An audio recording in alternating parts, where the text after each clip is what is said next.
outstanding.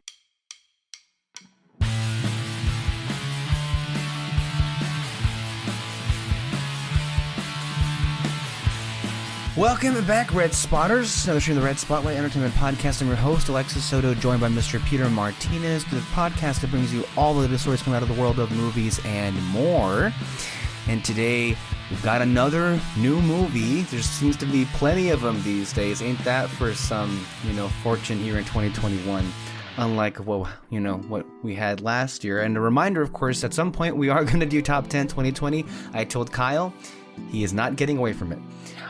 Anyway, today here on Red Spotlight number 355, we have a review of the latest film from Chloe Zhao and evidently Kevin Feige. And Kevin Feige at Marvel Studios. This is Eternals, starring literally a bunch of movie stars. Wouldn't you know it? We'll have, how the film performed. Minorities. All of the controversy, man, is there controversy, and of course the review itself. And look, it's fair warning. This is actually going to be an interesting conversation for a lot of reasons. I will say, I was also recently on the Fantasy Fair podcast to talk about this movie, and the reactions definitely varied. To say, the least of it, this is a very mixed film. But you know what? That makes for, I would say, a memorable experience and a conversation. So we'll have a lot to say about Eternals here and some other stuff real quick at the start. So let's not waste any time. Let's get that stuff out of the way with. We like to do what we saw this week. Don't worry. I'm not going to laden you guys with tweets or rants, or hopefully not anyway. I mean, I could talk about how, much of a major disappointment the Democratic Party is, or how revolting Republicans are this week. But you know what? I'll just plug in the TYT. Go see them. They had some great coverage this week. Cenk Uygur especially is on a roll. The rants this week have been amazing. Please go check that out. So, I'm sure it was very cathartic for you. I had to be, because you know what? I need something cathartic, especially with, the disappointment and the anger. Because quite frankly, it has been a terrible week. I mean... for a lot of reasons, but the news coming out of Washington didn't help whatsoever. So yeah, it was what it was. But what did I see this week? Halloween apparently didn't end on Halloween night. There was some other stuff that I saw. People didn't die that night? No, apparently not. So after Hocus Pocus, the next day, I just, because it was the night to do so, I watched Hocus Pocus again, because why not? Mm-hmm. And then I saw, and honestly, these movies flew by more than I remember them being. Again, these are a category of movies I haven't seen since they were on the Disney Channel, but I watched the 3 Halloween Town movies for the first time in a very long time, and that was interesting to see that again. How insane is it that they haven't ordered a Halloween Town film? I had this discussion with Kyle. I mean, we've long discussed here on this show that Disney has no shame, and they will reboot and order a sequel to anything and everything under the sun that is under their name. Of course, we know Hocus Pocus 2 is coming out next year. We know it's gonna suck. We know anything that they do a reboot or a sequel to these days most likely will suck. Just because, I mean, I guess it had to be that way. It is crazy. It is the most popular franchise that came out of the Disney Channel original movie verse, if you want to call it that. So the fact that there hasn't been a reboot is strange. Wouldn't you say the most successful was High School Musical? To be honest with you, I forgot that existed for a minute. Yes, technically speaking, that is true, because High School Musical had, they actually had their third film go to theaters, and they also ordered a Sharpay or 2 Sharpay movies, and then in addition, they have the current High School Musical, the series, Disney Plus original series. That's a fucking mouthful if there ever was one. Jesus, these times. Yeah. They probably talk about how woke those Zoomers are with all their crazy genders. Oh, man. Yeah, so technically speaking, that is true. But I watched them again, and yeah, they were enjoyable. There were they were what they were, and they were fun, especially on Halloween night. It turns out, though, that later the week during the course of my duties as a substitute teacher, finally, thank God, finally I got a day where I showed nothing but movies. And it was a pretty interesting arrangement of movies. So first it was The Nightmare Before Christmas. Got to see that again. Haven't seen it in a couple of years. Did you choose the movies or? No. Okay. They were very much left there for me to just click play, and there you go. And make sure they don't kill each other. Basically, that's my job description. Thank you very much. And they didn't. So The Nightmare Before Christmas, which is fun. I have to say, the more I see it, the more I guess, I don't know if it's more a Christmas or a Halloween movie. I say it's a Thanksgiving film. Anyway. It's a great film, but again, that's no news.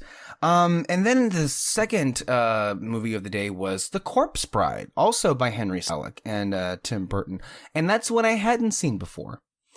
It was good. It was cute. You've never seen The Corpse Bride before? No, again, I have to remind people that how Peter went out of his way to avoid anything that looked or had the name anime associated with it. When it came to the realm of animation, if it did not have any relation to Disney, or if it looked ugly, again, my perception of ugly was definitely warped at that point with animation. I admit full freely of that. If it didn't fit into my narrow view of what I wanted it to be, I wouldn't watch it. Unless I was forced to. Like Coraline, which I was forced to see, but I loved, so there's that. Yeah, I didn't see Corpse Bride when it came out. Great. I saw it in theaters, and I actually somewhere, I think I actually have like action figures of Corpse Bride. Really? That they probably sold at Hot Topic. Probably. But they're here somewhere. But yeah, interesting. No, I love that one. And then for the last one, bring on the slam, bring on the Space Jam, the original Space Jam. They brought it on. Talk about festive. Yeah, seriously. And you know what? I guess I think and this may be this may play into like how when we get to our feelings on Eternals later on, but I think this goes to show you that sometimes our opinions just change. And I know I was extremely negative and harsh on that Space Jam.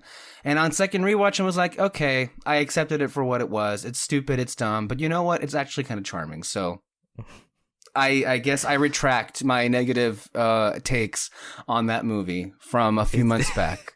It's a charming time capsule. It really is. So, hey, it was what it was. And it was like, I was watching it and I'm like, this isn't bad. Why did I think it was bad? Or, I don't know, I must have been in a bad mood or something. I don't know. See, opinions change all the time. What can I tell you? And there is proof, once again, that I can and do freely admit when I was mistaken. Yeah, you know. So there is that. Twice. I don't know if that's like a record. Twice? What was the first time? You know what? You're right. Forgive me. Once. I meant to say, what do you think was the first time? But I'm not even going to go any further than that. But that's where I am at. And that's what I've seen this week, beside other, I don't know, a bunch of reviews on Eternals, because I'm genuinely fascinated by the reaction. But aside from that, Peter, what do you have for this week? I saw one thing. Okay. Let me see. Let me just triple check that I didn't see anything else. Okay. Did I see anything else? I don't. It's been kind of a slow time for anything on TV anyway. I mean, there are options out there, but I'm just not necessarily interested. I know that I could watch. I mean, there are Squid Game's definitely on the radar, but I'm not ready to pull the plug on that or take the plunge on that one. There's also Only Murders in the Building on Hulu with Selena Gomez, Steve Martin, and Martin Short. That one's on the list as well. So there are options. I just haven't felt the need to just start one yet. Yeah. Let me get my phone for the thing that I saw. Sure. You go ahead and do that. Like, I'm gonna have to. While you do that, I want to make sure to plug the Fantasy Fair podcast for a couple of different reasons. No. They gave us great compliment in one of their recent episodes. I know you heard this, Peter, because I went out of my way to make sure you heard the fact that Alexis Moreno and David Moreno were raving about our review for Dune. And even they told me that Sergio Ramos, who is a avid listener of our show, very much also enjoyed our discussion for Dune. And I have to say, it was very informative and also just very easy to follow and really paint an exciting picture for what is to come for the series of Dune. So we got great compliments on our shows. Yay! Why, thank you, kind sirs and madams. I tip my hat to thee. I'm sorry. It's very hard to not sound sarcastic for me. Well, that sounded entirely sarcastic, so I don't know if anybody listened to it thought that was real. Sincere. That didn't sound sincere in the slightest, nor did it appear sincere from the screen. Well, it is. It is And very sincere. if you want to hear Kyle, Lira, and Alexis Moreno's thoughts on Eternals, Fantasy Fair also has that for you, as well as the return of Muppet Month. You know how last November they had Muppet Month. This year they'll have the Muppets Haunted Mansion, Muppet Treasure Island, I believe, as well as Muppet Wizard of Oz. And so far that's what they have right now. Maybe Muppet Christmas Caper. They need to see the Muppet Show. There's many years for Muppet Month, so yeah. Wait, are they going every month? Every year, I think it's one month. Every year they're having a Muppet Month. Kyle has said he was going to make this a thing, so this is the second annual Muppet Month. So it'll probably be over after this year. Basically, he said he was going to make it a thing. Yes. Okay, let's not go there. But hey, they're doing it a second year in a row. Well, a suggestion is the Office style Muppet Show. I found that one pretty funny. I enjoyed it. Yeah. Oh, okay. The thing I saw The Harder They Fall by James Samuel. It premiered on Netflix. It is a stylistic Western. Okay. Starring a predominantly black cast. The cast is Jonathan Majors, Idris Elba, Regina King, Zazie Beetz, Delroy Lindo, Lakeith Stanfield. Damn. Danielle, yeah, it just keeps going. God damn, that's an amazing cast. I think I saw it. Jr. I saw it trending on Netflix. It's the #1 movie of the week on Netflix. Yes. When it was announced, I wasn't sure what to think about it. I do enjoy me a good Western, right? Yeah. Like Whenever not you get opposed them. to that at all. Whenever you get them, right? So this one, I had kind of heard about it, and it's like, okay, and then it comes out, and I saw a lot of people really raving about it. I was like, oh shit, cool, like, awesome cast, look cool, like, let me check it out. And I saw it, and it's a lot of fun. It's really good. It's a simple revenge tale, like all the good Westerns are. A la Django Unchained? Yes, but none of that slavery shit here. Okay. Good. It's very stylized. Did they dare lecture about critical race theory? Oh, that's a big no. Okay, great. Yeah. Afterwards I had seen a review by Double Toasted. And they were like, subscribe to Double Toasted, people. They have amazing content. Honestly, it's not just normal movie reviews. They've got some content that is just designed to make you laugh. I don't think there's anyone out there that makes me laugh as hard as they do. They got great stuff. Can talk about watching paint dry and make it funny. Exactly. But they basically likened it to like their favorite comic book movie of the year. Even though it's not from a comic book, right? But just like the style and the story and the way it's presented, Yeah, it's basically some of your favorite actors and actresses just giving really great, fun performances. I mean, the film is anchored by Idris Elba and the Jonathan Majors. That's already big names. Then followed by Delroy Lindo, Lakeith Stanfield, and others. Who directed this again? I've never seen. Is he a new guy or is he known? I believe so. It's Jeymes, so like James, I think, and then Samuel. Okay. Like James Samuel, unless it's pronounced differently. But no, I enjoyed the heck out of it. It was a lot of fun. That sounds interesting. It was really I should give it a watch. Made. Yeah, like, and it you turn it on and it goes, right? Like it just takes off running, so you'll know right away if you're like, okay, let's sit down and watch this. But yeah, I really enjoyed it. So I definitely suggest people out there check it out. And that was I've been busy. I know. As I like to say. So that's the only non-internal thing that you've seen this week. Recently, when I watch things, I go out to the movie and watch that. As you should. As you should. Yeah. I don't know if it's going to come to our theater. I'm hoping it does. And I think that because I saw the trailer for the first time it wasn't actually with you. I got the trailer for this movie played in front of Eternals when I went to go see it with Kyle yesterday, as a matter of fact, but it did not play for us. When you dragged him against his will? Well, I'll tell that story in a bit. Don't worry. We'll get to that.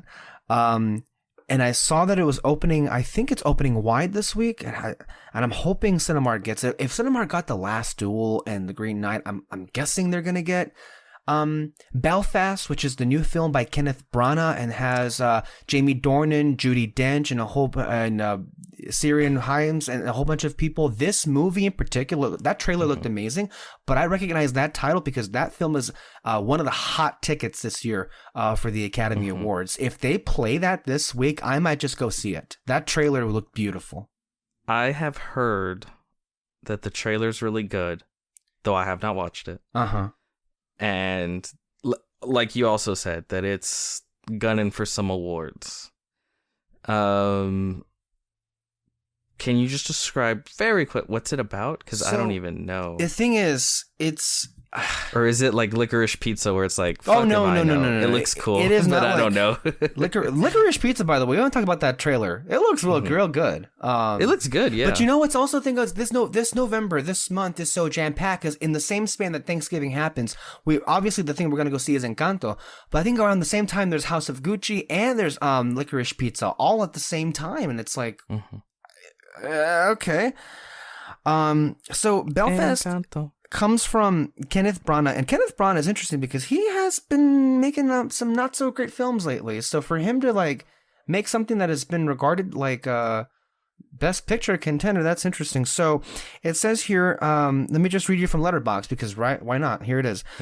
Buddy is a young boy on the cusp of adolescence whose life is filled with familial love. Yet with his beloved hometown caught up in increasing turmoil, his family faces a momentous choice. Hope the conflict will pass or leave. It's as what it is. It starts off the trailer with this like charming aesthetic of like the small town life in the 1960s, I believe. But then it is engulfed in a hate movement that is gaining rise, and riots start to happen, and this family has to make the choice to either stay or leave. Plus, the grandparents may not want to leave with them if they choose to leave. So, Antifa comes in, starts tearing up the place. Tom, look, anybody listening, that's one of the sarcastic moments. Antifa is not a thing that does that. We all know that any terrorism in this country is, of course, fueled by right-wing white supremacists. So, just to make sure everybody understands that. And clearly, I think that's what Belfast is going to lean into. It looked great. You need to see this trailer. It was beautiful. It was one of the best trailers I've seen in a long time. Only because it gave you a great taste for what this movie should be. And if it's playing this week, and I was just checking Cinemark this earlier today, if it was playing, I guess they haven't updated those showtimes, for Thursday. I want to make sure to look at that one. So, yeah, that's for sure. Yeah, I'll check it out. What? Oh, I'm already seeing black and white. This motherfucker. He wants his Oscar. That's for sure. Yeah. But yeah. What was the original question? I think we got away from what were we talking about originally. I don't remember. Shit. Yeah, I feel like we were talking about Belfast. I talked about what I had seen, and then you talked about going to the movie theater. Oh, Kyle. We'll get to Kyle the thing later on. Yeah. Anyway, yeah, there's a lot of stuff happening this month, and we're gonna get Oh, okay, I remember. It's because I was talking about how I've been seeing movies mostly in the yes. theaters. Okay. But yeah, go ahead. All right, so not much news this week. The only thing that we can discuss, I guess, in the way of trailers would be there was a teaser for the Book of Boba Fett.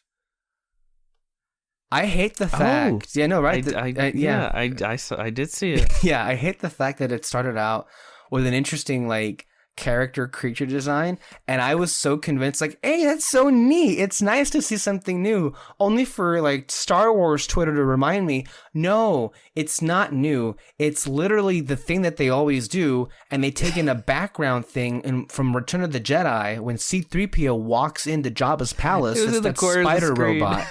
And it's like, well, that ruined it for me, thank you. I was like, the only thing that actually got my attention, and now it doesn't.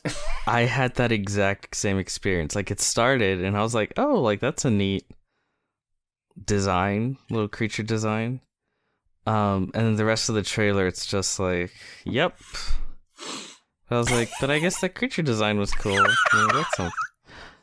And then I remembered it's the same one that was in Jabba's palace before. I mean, I say the same shit every time it comes to this. But I guess the unique things is they're really trying to turn Boba Fett into this, like, Heart of Gold. They're basically turning him into the fucking Al Pacino from The Godfather. Like, I'm just trying to run business properly. I'm here to show you. Well, the trailer said it all. Like that. Well, the trailer said it all, and that's why I'm moving away from that atrocious accent. But the trailer, he said it all in the trailer. It's like Jabba ruled with fear. I want to rule with respect.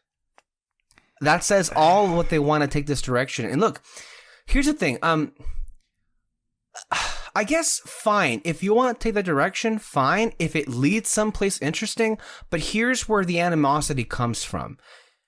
It feels like either you've completely misunderstood what that character was supposed to be in the first place, and you've taken what fans have projected onto that character, and or you don't care what the intent was, and you're making a whole new character on this, like, archetype that people have built up in their heads. Boba Fett was just a random thug. He was a hired gun. Yes. This whole idea of, like, oh, but I'm all about respect and da-da. That was never... That was never a thing. That was never a thing. He was literally... You know what he was? He was... If you can compare him to anything, he's that, like, silent... not bodyguard, but bad guy fighter from every James Bond movie. Yeah, it's what I thought exactly. Yeah, that's what he is. He's the hired gun, the henchman. He's the big bad hired henchman. Yeah, he's in the last film. It was the guy with the eyeball, right? Which that did make me laugh. And in the previous one, it was Dave Bautista. And it was Dave Bautista. Spectre, yeah. I mean, yeah. In, like, the old movies, you had Odd Job and Lockjaw. Is it Lockjaw? I don't even remember. But it's just, like, big, sort of scary, also goofy looking bad guys who are just there to look badass and fight James Bond and then lose. Yeah. That's all Boba Fett was. And now he's the Godfather. I guess. And like you know what actually would have been interesting is seeing him like. I still wouldn't have liked it, but I guess you could have provided more story potential. Is seeing him like rise through the ranks. You know, In terms of what, bounty hunters? is in terms of like into like controlling Jabba's or formerly Jabba's territory. Well, I think you're going to see that because he's in the trailer. He's met with resistance among the Hutt clan. It looks like so he's going to be having to do that. I mean, he can't just claim the chair. But he did. He did claim it. But he's already at the table. Yeah. Okay. I guess that's my thing. Like there was no. The whole point, the way he took power was just walking in and being like, "You're in my seat," and then sitting down, and then now he's the head of the crime organization, and sure he's having resistance now, but he's still the head. See, I took it as that they refused to acknowledge him as the head, at least from what I saw in that trailer. Not that they were agreeing to work with him, but to just not like him. It seems like they're not part of his organization. They're like other like families, other gangster organizations. Right. That used to work under him. Like, cause it seems like there's a hierarchy, right? Mm-hmm. You got like the boss and his crew, and then maybe you have a bunch of other crews that aren't directly underneath him, but that recognize his power. And that's the way it kind of came off to me. I mean, I probably shouldn't get into this so much because I don't think I'm gonna watch it. So who gives a shit? You're gonna watch it. You're gonna watch it. Everyone's gonna watch it. Are you gonna make me watch it? For my personal enjoyment, I'd like for you to see it because I need some enjoyment. If we're up to me, I don't know about that. Fuck. But yeah, it's what it is. Not crazy about it. Here's the thing. This is... I feel like based off that trailer alone, and removing all the stuff that I know surrounding it, I would think to myself, okay, you know what? This might be pretty okay. Just because I never cared about Boba Fett. I know it's annoying that the people who have projected this character onto this, like, nobody is annoying and they're getting their way. And the larger issue is the fact that they're getting their way with everything Star Wars, and it leaves people like me and you on the cold. So I get that resentment. I truly do. But if I were to remove all that from this and just look at that trailer, I would think, you know what? This actually looks pretty cool. Until, of course, you add all that stuff back in, and, well, you're going to have... Who do you know it? The Golden Boys. You got Jon Favreau and Dave Filoni, of course, are the showrunners. And if you know how we feel about the 2 seasons of The Mandalorian, well, I feel like that's already like, oh, well, that's all she wrote. We know what this is going to be. We always knew what this was going to be. So all hope kind of flies out the window at that point. But then also more to the point, and I find it interesting how very few people are picking up on this. The way that they're selling this Boba Fett show feels a lot like how they originally were selling the idea of what the Mandalorian TV show would be. Yeah. Remember that? Yeah. The Mandalorian was supposed to be this badass bounty hunter, and it was supposed to be darker, and he was supposed to have questionable ethics. Supposed to be a ethics. bounty hunter show, first and foremost. Yeah. It never was that. Well, it was for the first 3 episodes. Yes. And that's why I enjoyed the first 3 episodes. If the show ended after the first 3 episodes, if it got canceled, I'd have been like, I enjoyed it. 'Twas good. But then it kept going. So yeah, I already know that's not what this is gonna be. Either? Because it's inevitably it's just going to lead to... Oh boy, here we go. Really? They can't even commit it on this? Even, it's clear that this is the show they wanted to make all along. It's clear that, in many ways, for sure. The Boba Fett movie was going to be this. Maybe the things have changed. But at the very least, if this is the show they wanted to make all along, can they at the very least commit to that premise? No. Because like everything Star Wars, it has to sort of fall back onto visit location you remember, meet characters you've seen before, reference things you've seen or heard of before. Like, it has to go back to that formula in some way. Because it's what's successful. Back to formula. Back to formula. Yeah. I mean, I won't see it unless Alexis makes me. I don't even think I'm gonna have to, because I don't think, we'll see. If we're being real here, I know we all know, I think, what the reaction's gonna be. We just know what it's gonna be, and I just feel like you're not gonna be able to help yourself. You just like to see me angry. Let me just say, I know I won't be able to help myself. Oh, I know. And I'll just go ahead and see it, and I'll hate watch it. But you like to torture yourself. I like to hate watch things. Yes, you do. Very much. That's why you have MSNBC running on the background of your TV all day. That was a couple years ago. No, it got too bad. That got too hateful. No, that was bad. But yeah, related to this though, there have been rumors going around. Another Star Wars show is coming on the way, this time an animated show. That's rare for them these days. Based on Darth Maul's criminal syndicate, Crimson Dawn, that was established toward the latter half of the Clone Wars series. Crimson Dawn made somewhat of a presence in the live-action films and solo a Star Wars story with, I believe, Dryden Voss, which was played by the Vision himself, Paul Bettany, excuse me, in that film. So, yeah, it feels like kind of similar to what Book of Boba Fett is supposed to be, although I guess maybe the Crimson Dawn show is going to be the real gangster series. Because they're actually going to be bad?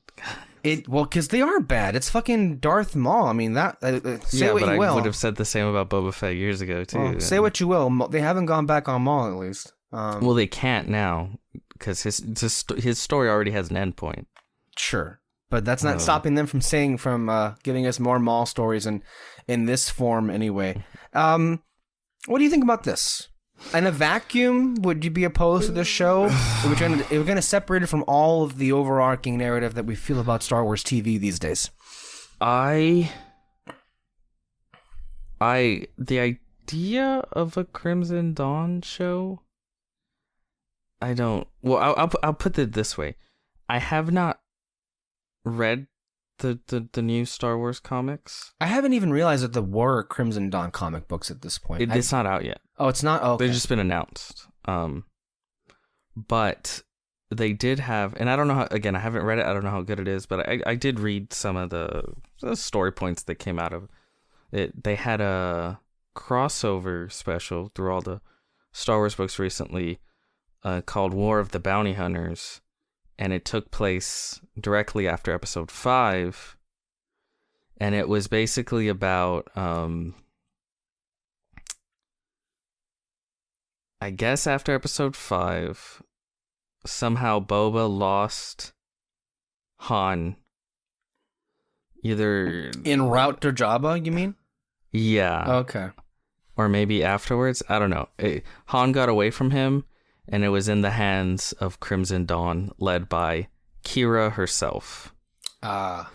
And she basically held an auction to sell off Han. And I guess it was this whole thing. That to me actually sounds interesting. Like story-wise, it sounds fun. So that kind of stuff was I was like, okay, that's kind of interesting.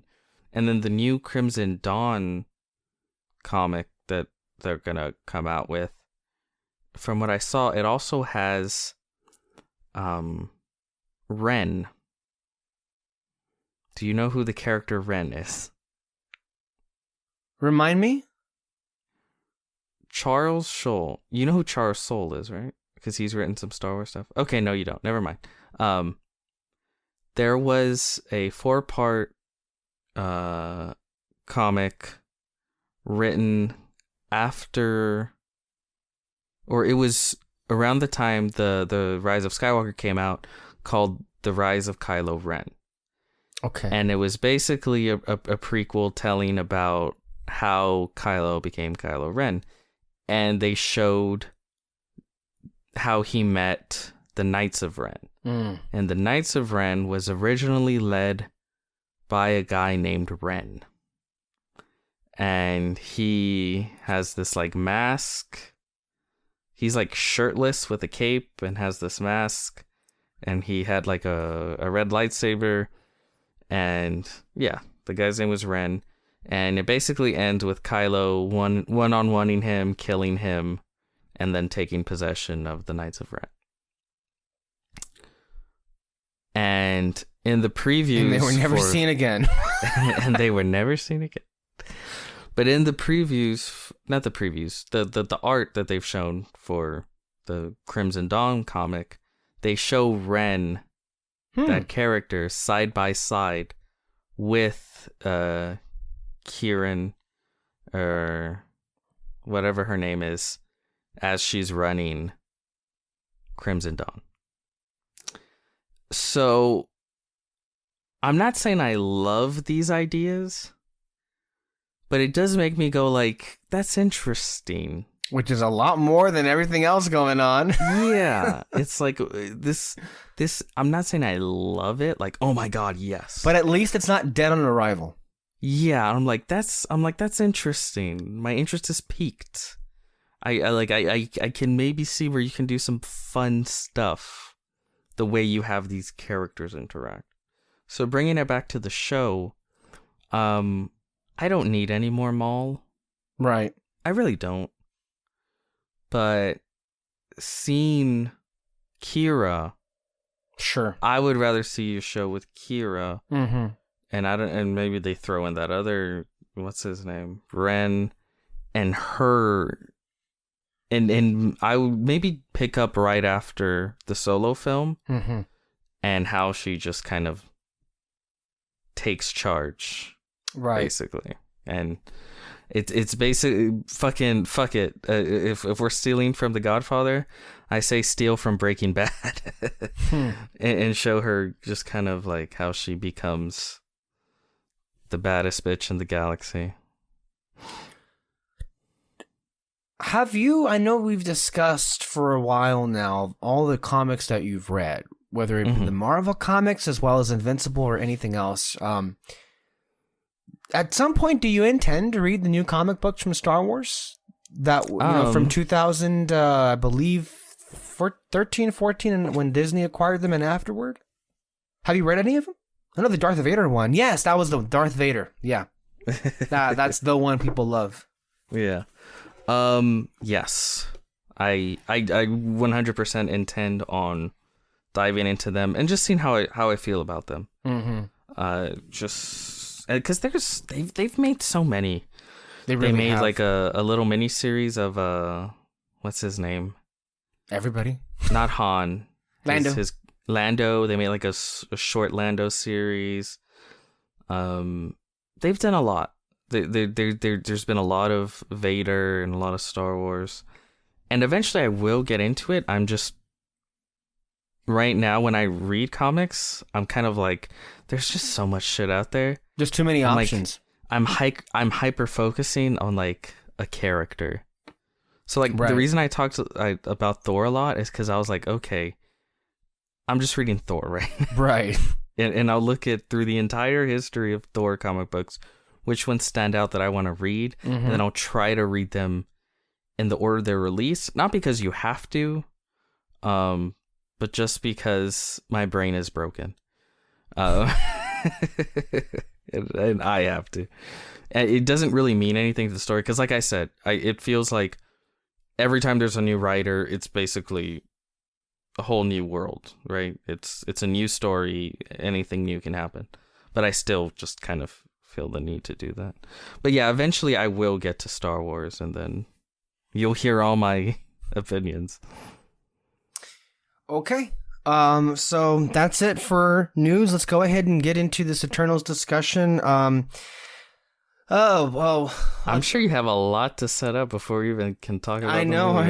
There's a lot of things to get into it. I would say first and foremost, with the box office, right? So it debuted to $71 million opening weekend, with a total of 171, I believe, or 161 worldwide, which is pretty much on par.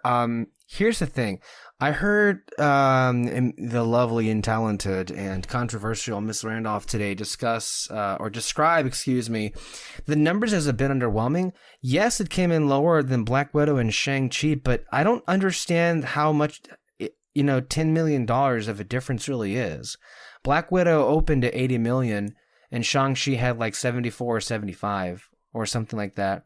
So the fact that Eternals came in at 71, especially since let's be real here, she was leading a parade of how much importance there was on the Rotten Tomatoes score, and that it would factor in to how the film would perform overall from a box office standpoint. Noticeably, of course, she didn't really say much of anything of that this week, so there's that. But I don't think it was anything.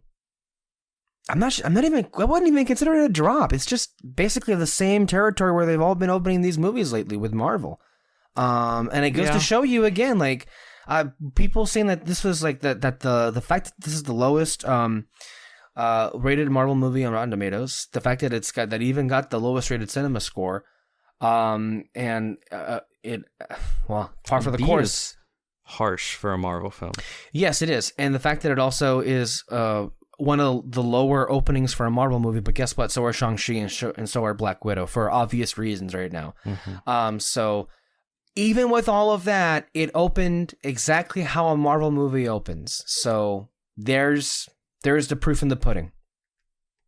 Yeah, it's as far as numbers go, I agree. The only way you're going to tell with this film is you got to look at that second weekend drop. Mm-hmm. If you're looking at like high 70s, like 78% drop or some shit like that, then you can say like, okay, this is I wouldn't say disappointment, but disappointing. Right. But so far, I don't think there's much to say as far as there really isn't money. There is a lot to say when it comes to the movie, though, and all the hullabaloo made around it. When I teased in the beginning, this is, I think, easily the most divisive, polarizing even, and mixed reaction, mixed to negative, but I think it's maybe still pretty mixed for a Marvel movie, maybe ever.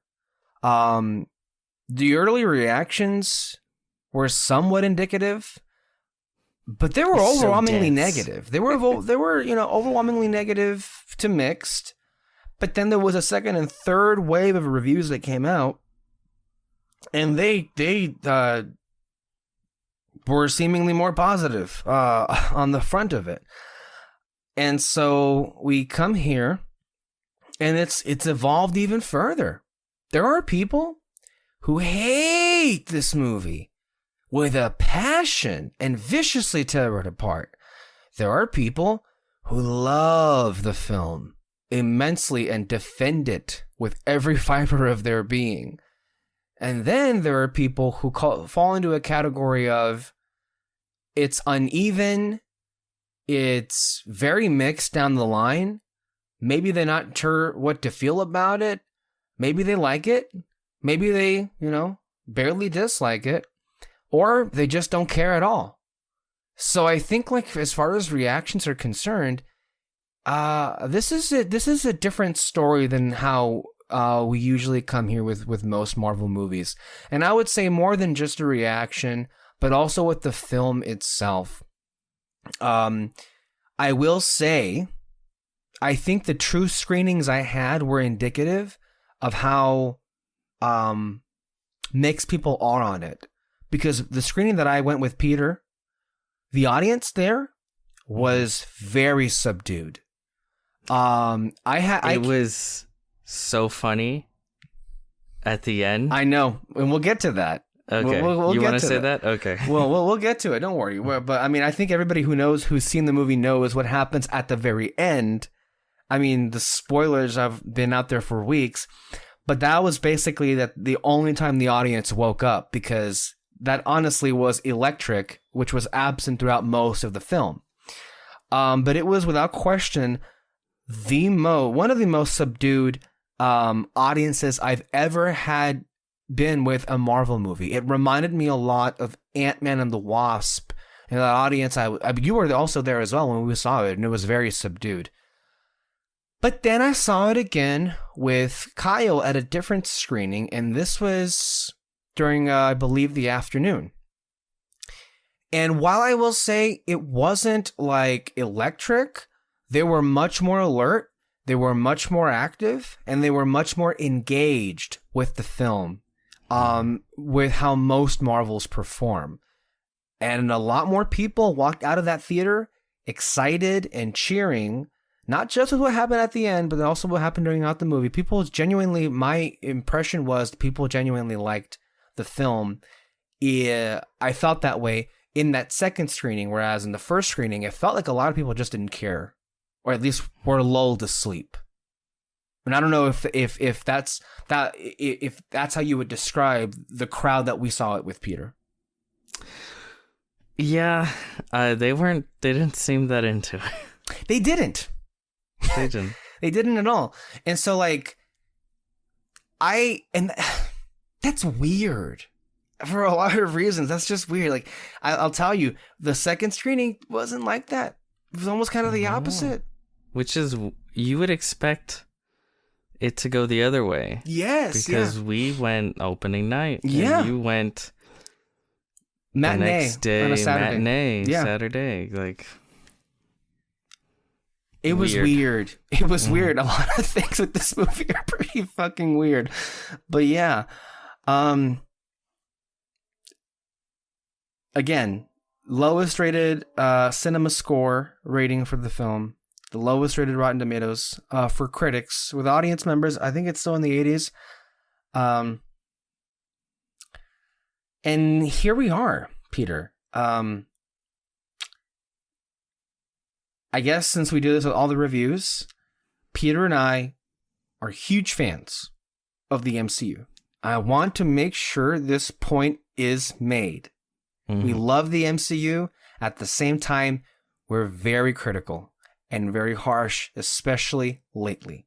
I think MCU especially is suffering, at least with me and you, from the law of diminishing returns. These latest films, for one reason or the other, have just not been doing it.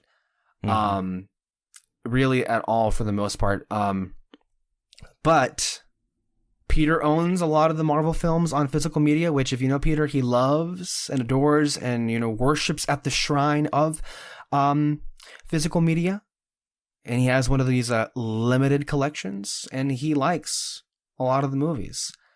I would say that there's a solid 8 to 10 movies from the MCU that are among my favorite movies ever made, because the blockbuster genre is my favorite genre of movies. So in that way, I am biased. But notice how I said 8 to 10 of them. There have now been 24, 25, 26 MCU movies. Okay. I just did I redid my ranking today. And I was trying to look it up, but apparently it's not public. So, yeah, because I knew you would go and look, and I didn't want you to see where I put some films. The only way I would look at it is if you announced it, which you did. Yes, but that's why I put it on private, because I knew you would go look. Fucker. Counting all projects. Mm-hmm. Because I know you have an issue with the M word. It's 29. Oh, you mean the movies? 29. I said counting all projects. 29. Oh, I included... Peter Martinez. No. You need to review that list. I am not going to accept the list of 29 projects, because that's not true. That includes TV shows, and they are not to be on this. Again, this bullshit that people are putting the MCU TV shows on their MCU ranked list. They're full of crap. They're not the films. I refuse to accept that. We're not. No, we're not. You're not going to move me on this. We're not going to do this. No, Kevin Feige would we're not going to do this. I am. No. So of this list, how many of these are movies? 26? Minus 3. So you have 26. Out of those 26, how many would you say that you like? Overwhelmingly. Out of the 29. Out of the 26. I would say... say... No, we're not doing 29. We're doing only the 26. We're not doing this whole thing. What is your deal? What is my deal? Is like for over a year and a half now, you keep wanting to like fight with me over what defines television and what defines film, and I just don't understand for the life of me why you keep wanting to just blur those lines. Especially when you yourself say that cinema, which is what movies are the superior medium. So at the same time, you acknowledge them as different mediums, but you also want to combine them into one thing. They're not the same thing. They shouldn't be on Letterboxd because those aren't movies. Letterboxd does not do TV shows unless they want to bullshit some things. I think the issue we're having here is there's a clear age divide. You want very strict lines. You know, I believe in spectrums. I believe in blurring those societal lines. And you come in with your, you know, get off my lawn mentality. And I'm here young and hip, you know, with my fresh perspective. And I think it's causing us Says to clash. the person that was born in 1996. Yeah, that's definitely young and hip around these days. Yeah. I think it's causing us to clash. Yeah, I don't think it's causing. I think all you're doing is ramping me up. Because, you know, it's no secret that people who know me love to get me in an agitated state of mind because they find my anger and my frustration and my rants to be quite humorous. So that's why you're seeing, and that's why we're even diving into this. But the thing is, I'm not going to accept a list that has 29 entries because there are only 26 films. What was the original question? The question was, how many of these 26 movies do you actually like? Like or love? Like to love. Let's just say both. Love. Well, okay, to be fair. Okay, you're going to make me fucking do a count. Okay, so to love. I don't know. Let me look at it again for me. But let's just say first, how many do you love? How many do you like overall? Like, of those on my list, I will not give you a number, but of those on my list, about half. And love? Love, top 5. Maybe 6. But really top 5.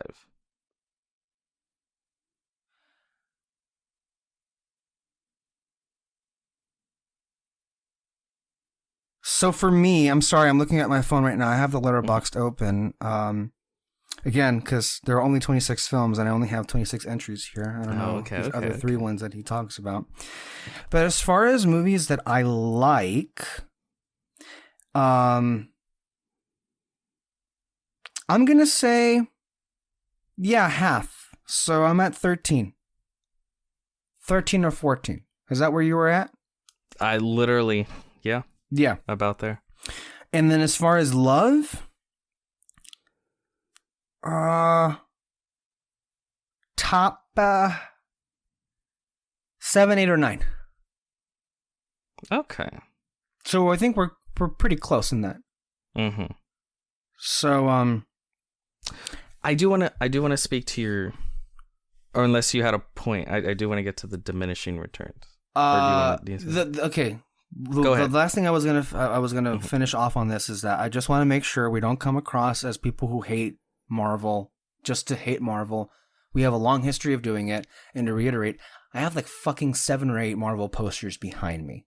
Yeah, it's disgusting. Yeah, one of which includes an entry in your list that shouldn't be on there. Actually, 2 of which include entries on your list that shouldn't be on there, in your Letterboxd thing.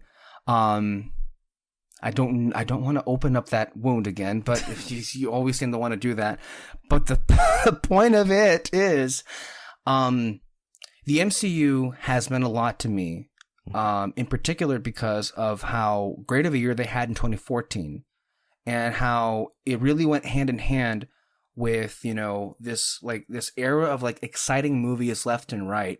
At the same time that, you and I, Peter, were becoming friends, at the same time that we, did our projects with, We're still video getting and there. audio. I know we're still getting there. Yeah. Fuck you.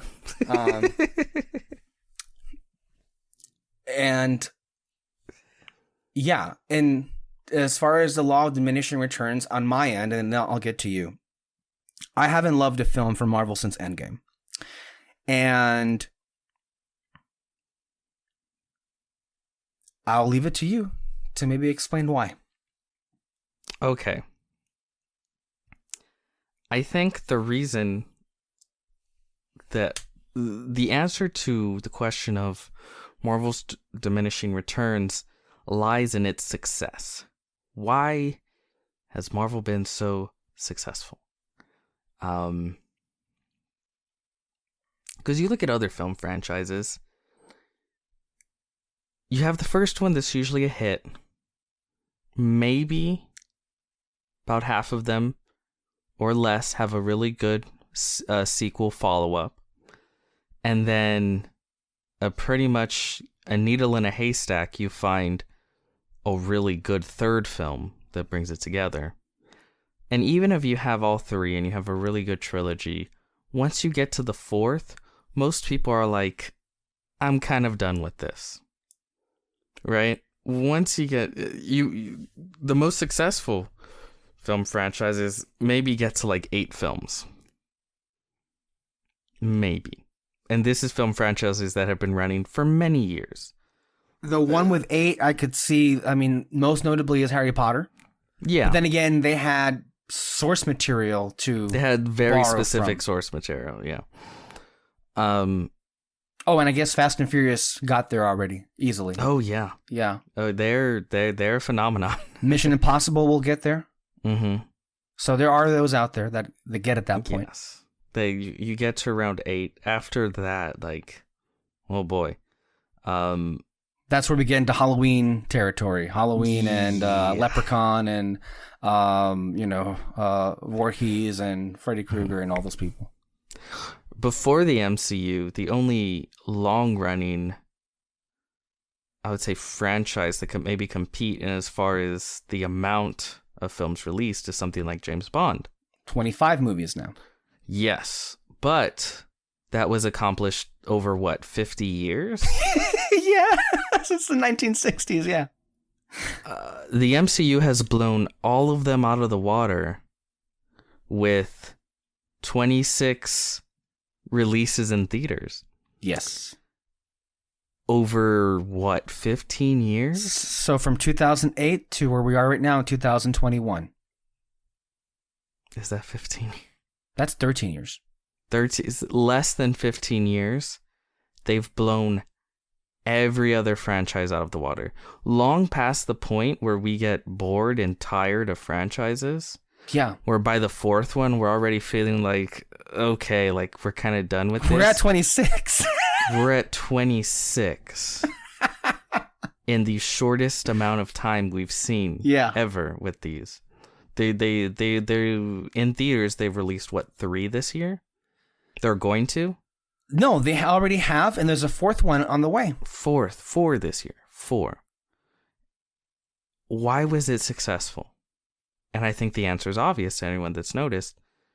Because it's not, and this is where I further blurred the lines of our conversation. It's a TV show. It's structured like a TV show. Mm-hmm. That's the reason it's been so successful. Yes. But now they are running up against the limitations of even TV. So you can argue the reason why they've been able to throw hit after hit and all of that is because, like I said, it's structured like a TV. So you have Phase 1, Season 1. Avengers is the finale. Phase 2, Season 2. And then Phase 3 was very much Season 3 with a finale that felt like a series finale. Mm-hmm. And this is one of the biggest issues I have with TV, is as long as it's making money, it will continue to run long after its logical story conclusion. So you'll have a show that you really like, maybe the first 3 seasons are really good, and they technically end in a way where it would be fine to cut it off there, but it's as popular as ever. So we get that 4th season. Then we get that 5th and 6th. And the quality has kind of gotten on a steep decline, and viewership is dropping off. And they're adding new characters, and they're not always working. And now we're getting to season 7 and 8. And you wonder who's still watching this, because it's moving long past its expiration date. This is the issue Kevin Feige is at right now, because they have just finished their first 3 seasons, their golden seasons, and hit their logical conclusion. But now, like every good TV show that eventually kind of turned into muddled crap, they're hitting that 4th season where they're realizing we kind of told the story, but we have to keep going. So they're trying to come up with reasons to keep going. We're looking at you, SpongeBob SquarePants, and The Simpsons. Yeah. I mean, this is what it is. So both shows, in case those of you who are not aware, yes, are still on the air today and are still producing and airing new episodes. Simpsons is currently on season 32 or 33. Fuck if I know, man. Oh my gosh. Insane. But yeah, that's we are at the point where it's like, okay, well, why are we still here? Why are we still watching these people? Don't get me wrong, I like the people, I like the world, but it just kind of feels like the story was told. Like, to me, it's kind of like if they made a Last Airbender season 4. Not saying it would have been bad, but the story was done. We had a perfect conclusion. You know, and by the way, those stories were told in comic book form. If you want to go read that. Yeah.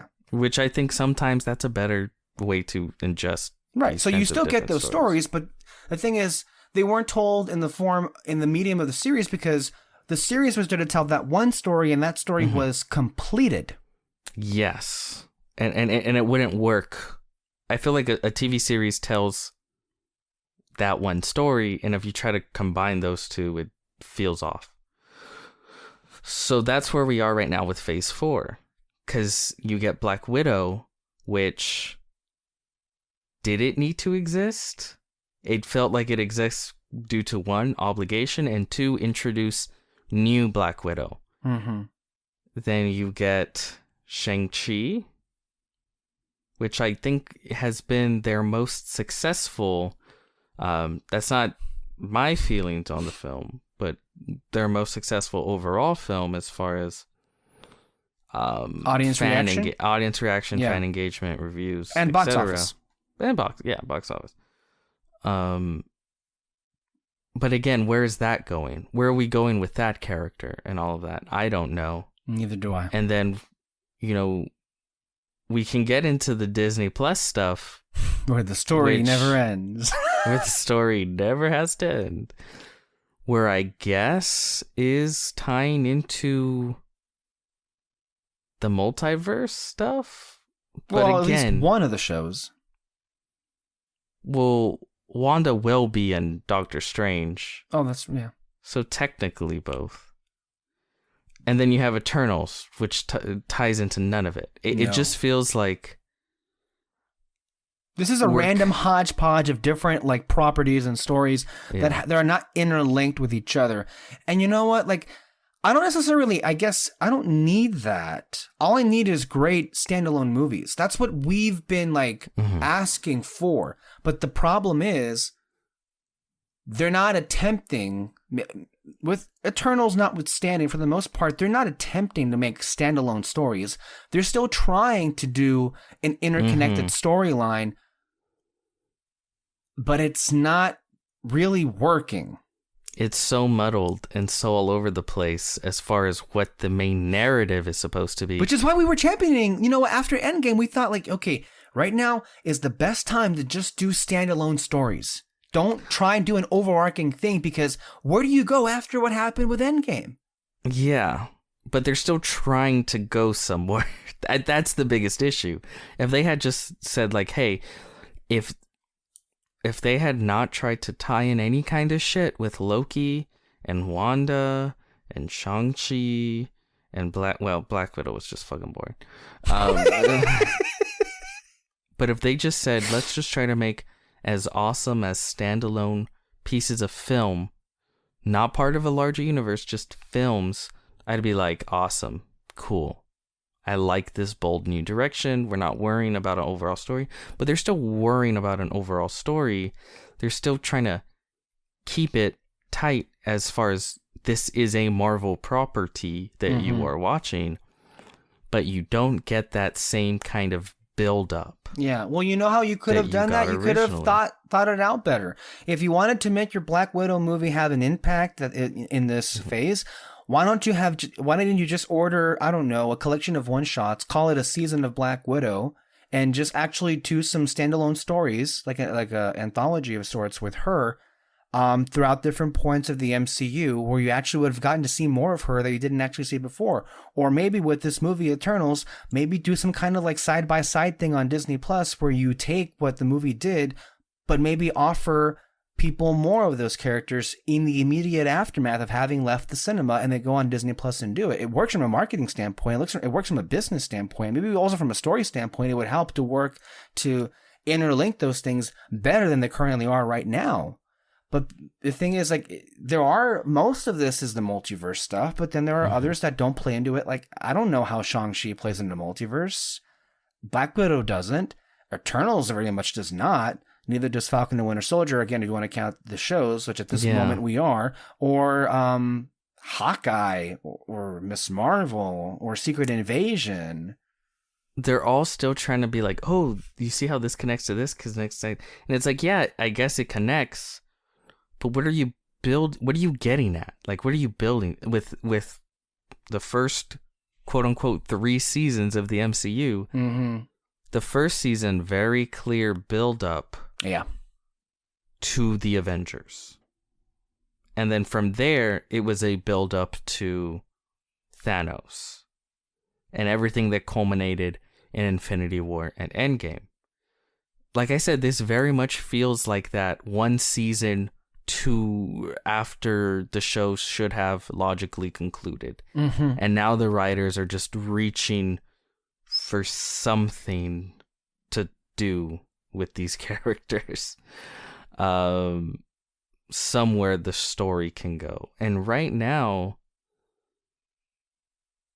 this is going to be the biggest challenge, I think, for Kevin Feige. Because he blew past the limitations of film by just applying a television template, but now he's pushing against the limitations of television. Mm-hmm. So, which is why, I mean, I think the solution was just don't do interconnected stuff. You can make all the projects you're doing right now, but if you just if you get past them having to be interconnected, you can find that all of those could have just stood on their own. And collectively, if all of them are good, then all is good. Well, I think we know, based off the reaction to Eternals, that that's kind of risky. That's the other wrinkle in this, isn't it? Yeah. Maybe a little too risky. And can you explain why without spoiling how you feel or about the movie or anything about the movie for those who are listening? I mean, I feel like we already said it, right? Mm-hmm. Worst reviews of any MCU film, worst audience score of any MCU No, I know, film. but why did Eternals get to that? How is Eternals... Oh, because it's very much, for the most part, a Chloe Zhao film. Yeah. Speaking of, Chloe Zhao is also another factor in this, as this is her movie.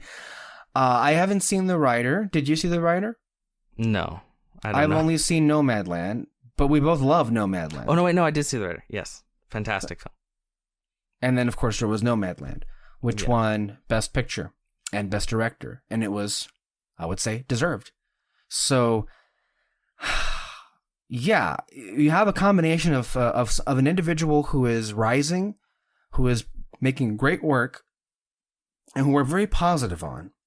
And then we have an entity in Marvel that used to make stuff that we loved and lately hasn't been hitting anything for us. And those two got together and made a movie, and we have the Eternals.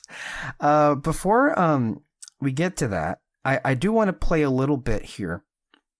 I think this is the first time I'll actually be doing this here. Oh boy. Well, I'll probably insert the audio remotely, but I want to play it for you.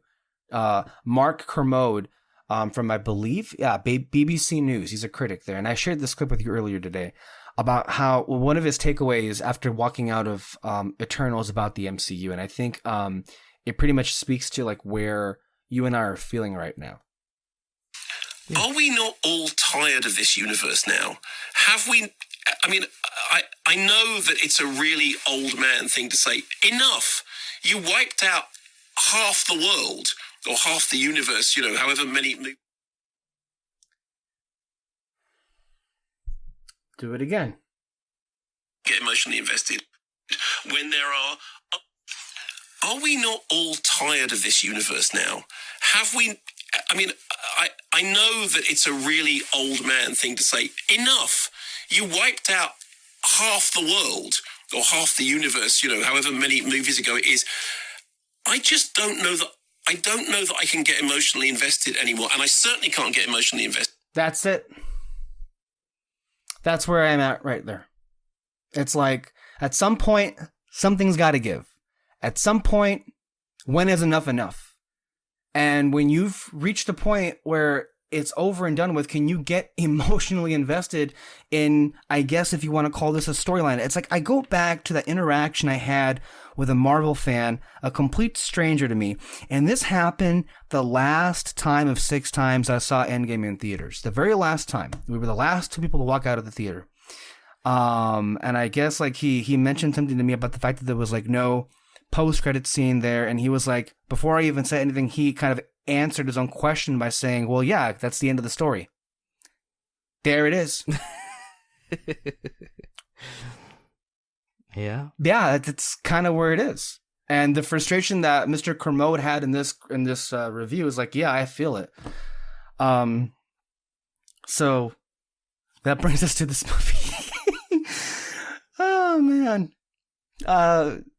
Kyle didn't like this movie.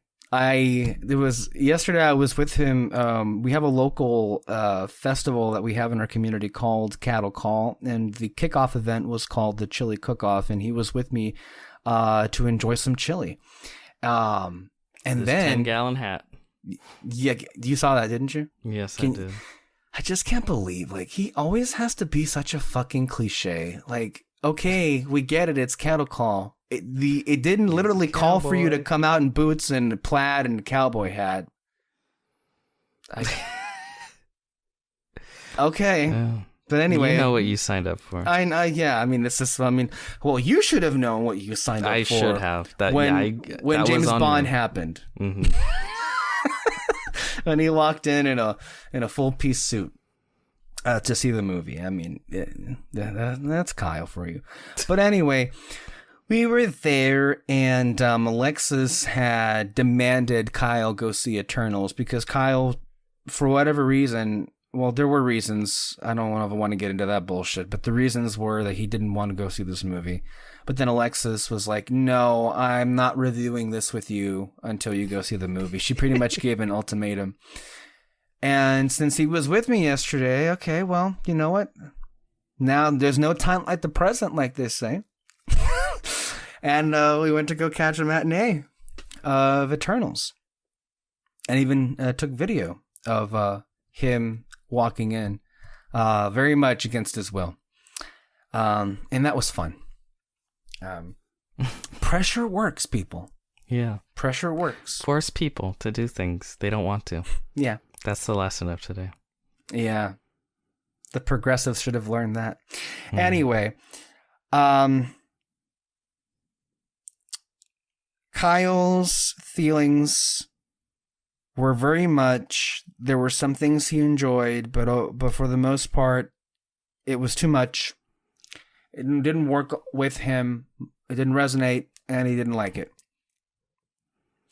David, I don't know his specifics on what he thought of the movie, but he liked it, with some issues that were not specified because I had not spoken with him, but this is what I was told from his sister Alexis Moreno, who very much loved the film overwhelmingly. Although I will say, there actually was a lot more commonality amongst the panel in terms of what the problems were, but I guess it really just depended on like if you're willing to like go with it, overlook it, or if it just ruins it for you, and then you end up falling by the wayside, if, as they say. So I feel that was pretty indicative of how the reaction has been for this movie. Shall we get into the synopsis from Letterboxd? We shall. Eternals, directed by Chloe Zhao. In the beginning. The Eternals are a team of ancient aliens who have been living on Earth in secret for thousands of years. When an unexpected tragedy forces them out of the shadows, they are forced to reunite against mankind's most ancient enemy, the Deviants. The cast: Gemma Chan, Richard Madden, Kumail Nanjiani, you're right. Kumail Nanjiani, Leah McHugh, Brian Tyree Henry, Angelina Jolie, Lauren Ridloff, Mao Dong-suk, Barry Keoghan. I gotta remember his name. Barry Keoghan. Barry Keoghan. I'm sure Miss Alexis has learned the pronunciation, as that is her new favorite sad boy. And Salma Hayek, Kit Harington. Oh, Bill Skarsgård. Okay. No. Harish Patel, who is a very well-known Bollywood actor. Really? Mm-hmm. We established that yesterday on the recording of Fantasy Fair. He's a very well-known actor in many, many Bollywood films. That's awesome. If you do not know what Bollywood is, it is Hollywood in India. Yep. It's as easy as that. Yeah. So Eternals. Lay it on me. Good what? Sir.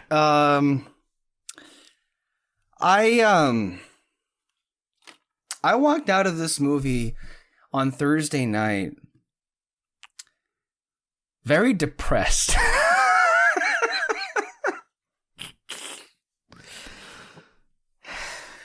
Very depressed.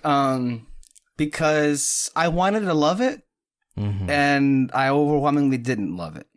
Oh, wow. I didn't hate it. I'm talking about my first screening, to be clear. Oh, okay. So that's right. There's a second. The plot Things thickens. change. The plot will thicken. All right. So very much so, the first screening, I didn't love it. There are actually some things I hated, but for the most part, I was like bummed out because, and the fact that the audience was pretty much like the entire time didn't help things. Did not bring up the fact that at the very end, as everyone was going to walk out after the post-credit scene, someone tried to clap. They tried to get a clap going for the film, and no one backed them up. Do you remember that? I think I blocked that out. Oh, I remember going like, oof, I was wincing. Someone tried to get a clap going. And wincing or cringing? You're cringing. That was like, oh no. Yeah. So yeah. I think it felt a lot like after Batman v Superman. Remember, there was someone else that was trying to get applause going, and maybe that was more successul because it was Batman and Superman. A couple of people. Yeah. This one got no one, and it was very noticeable because they tried. They like kind of went down a bit, and then they started up like, woo, come on, guys. No. Ew. So like it felt very much like in my initial experience of the movie that there were so many interesting ideas and concepts, performances, visuals, lighting, music, that were on display.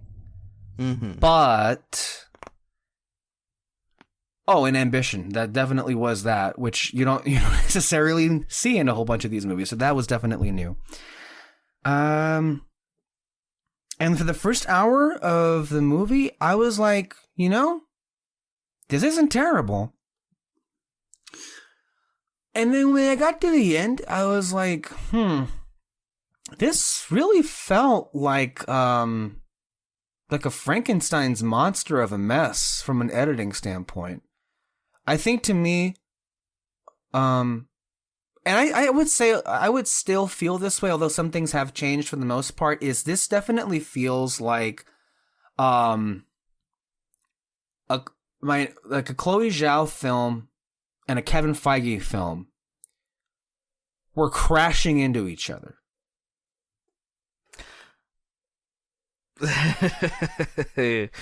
And that's because I could definitely tell which parts came from Chloe Zhao, and you can definitely tell which parts came in from Marvel, and there are very noticeable sequences where they clash, and at best they fall flat, and at worst it kind of brings the whole thing crashing down. Mm-hmm. So that happened for a couple of things. Plus, the pacing of it was a bit sluggish. The energy wasn't there for its use of a non-linear storytelling approach, which I'm sure we'll get more into it. And I felt that it really killed any momentum and any energy for the movie, at least in that first viewing, that we kept going back and forth, and it kept going and going and going. But the biggest issue for me at that point was there are too many fucking characters. And I felt it was pretty comical how even as the movie was like coming to an end in its third act, I kept forgetting, oh, that's right, you're in this movie. Oh, there's still more people to come into this thing. And the more the merrier, Alexa. I mean, that's kind of what it seems like it is. And yeah, I honestly was bummed because I wanted to love this movie, and there were aspects of it where I could see myself, being in love with it, but then it just seemed to just crumble underneath all of the stuff that was in it. It's so dense. It's so dense. There's so much stuff going on. I gave you my review of the film halfway through. Yeah, basically, it's so dense. Also, some of the dialogue didn't do it for me. Some of the dialogue was really like not just on the nose, but just like delivered in a really awkward way. There are some storylines here that are just like there to give the characters something and go nowhere, and a whole bunch of that. So that was how I felt. And I think that sounds overwhelmingly negative. Because literally the next day I was like I wrote down like, okay, what are the positives about this movie? What can I say that was good about this? And the first thing I could think of was the cinematography and the lighting of it. So yeah, I basically wrote this thing off, and I really wasn't thinking much about it. But then things changed. But things changed. Okay. To where I saw it again with Kyle, and I found myself not having nearly as much of an issue with certain things as I did the first time. It may just very well be for the fact that I understood. You Marvel simp. Well, it feels like I can't win with you, Peter. Like, can you just let me get through my points? Go ahead, because, go like, ahead. In particular, the non-linear storytelling, the flashbacks that we go back and forth here throughout all the 7,000 years of story, which goddamn. Maybe it was because I knew that it was there and it was going to be a thing, and I knew of it, to where in that second viewing, it didn't bother me nearly as much. I still think it's an issue with the movie, and in large part because of the cast. But yeah, I felt like I still have, for the most part, most of the issues, but they've softened somewhat. My second experience, I would say that I gained an appreciation and I understood more clearly that what Marvel check cleared. Well, I think the things about this movie that are bad are because of Marvel, to be clear, and because of Kevin Feige. I feel I gained an appreciation with this movie, and I began to see more clearly what it was that Chloe was trying to do with this film. And I gained an appreciation for, I don't even want to call them characters. They're more archetypes, if anything. They get very little here. So there's that. There are gods, so I guess in that instance it does fit there. But it's a mixed bag. I'm not going to lie. There are things that I like, and there are things that I heavily dislike. And I think if I were to really land as to where I feel right now, I think I feel the same way you felt about Shang-Chi, which is where you were very mixed, right? Like there were things you liked, but there were things that brought it down, and you were left with not knowing.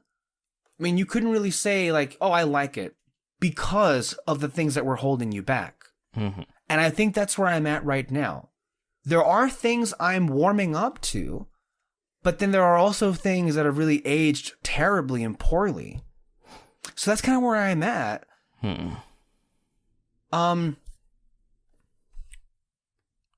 But there are interesting concepts in the film, and there's enough here to, I feel like I'm more interested in hearing about people's reactions and conversations, and in this movie in general, more so than I was with the other ones we got this year from Marvel, which were pretty bland, and pretty much by the numbers. Sounds a little BVS-y.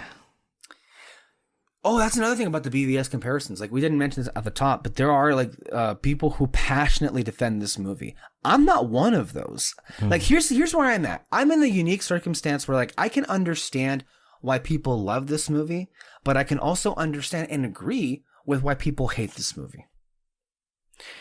I have the sense that as time is progressing, and I feel it right now. Again, I'll have to check how I feel about when I hear from you, because you have the devastating effect to affect someone's mood, shall we say. Because there may be some things that I myself may not have realized. You know, I feel like you have you have a better eye than I do when it comes to like understanding almost immediately what things are not working here. And so there may be things that may not have occurred to me that maybe will when you say, and that may that may in real time affect ultimately which I'll bring you down to the dark side. Or it could be brought up. I don't know what you think. You love to be the last person to reveal what they feel about a movie. You never tell me. You never once tell me how you feel about a movie until we're actually here in real time. In every one of the shows. That's how it is. And you do that for a reason. I do it for my loyal fans. David Moreno. But I know you do that for reasons here. So, but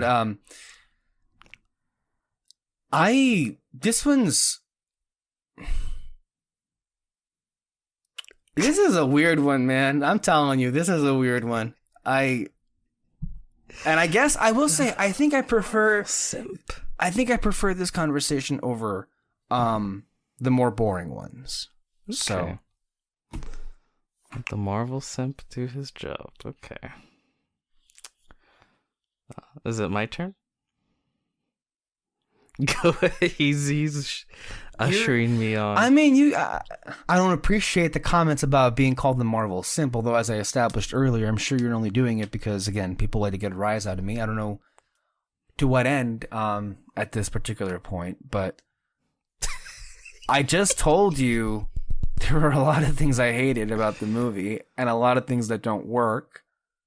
And look, I'm being honest here. Mm-hmm. I can't, for the life of me, make up my mind whether I like this or not. Okay. Part of me wants to hate this. Part of me wants to like this. I maybe I'll lead you towards revelation and perhaps discussion. Yes.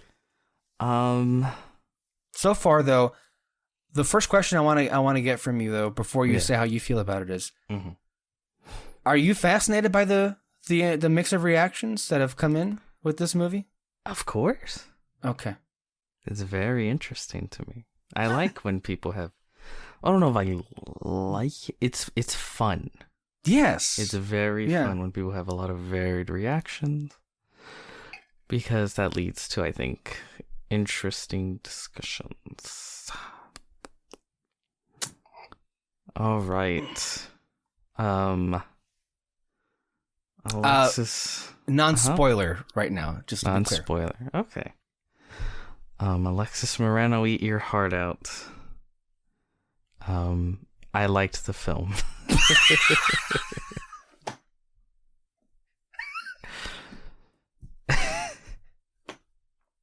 See? Isn't that reaction so much better?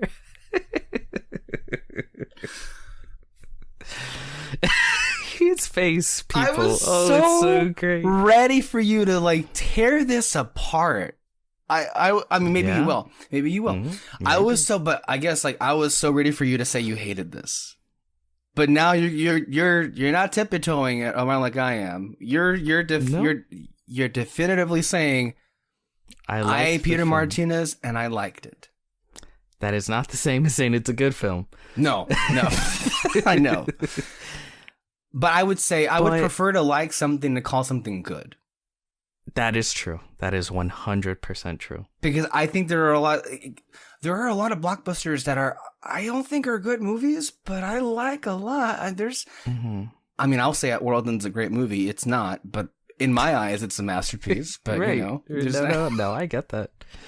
That film clearly had half a script, but it's a hell of a time to watch. I liked it. I didn't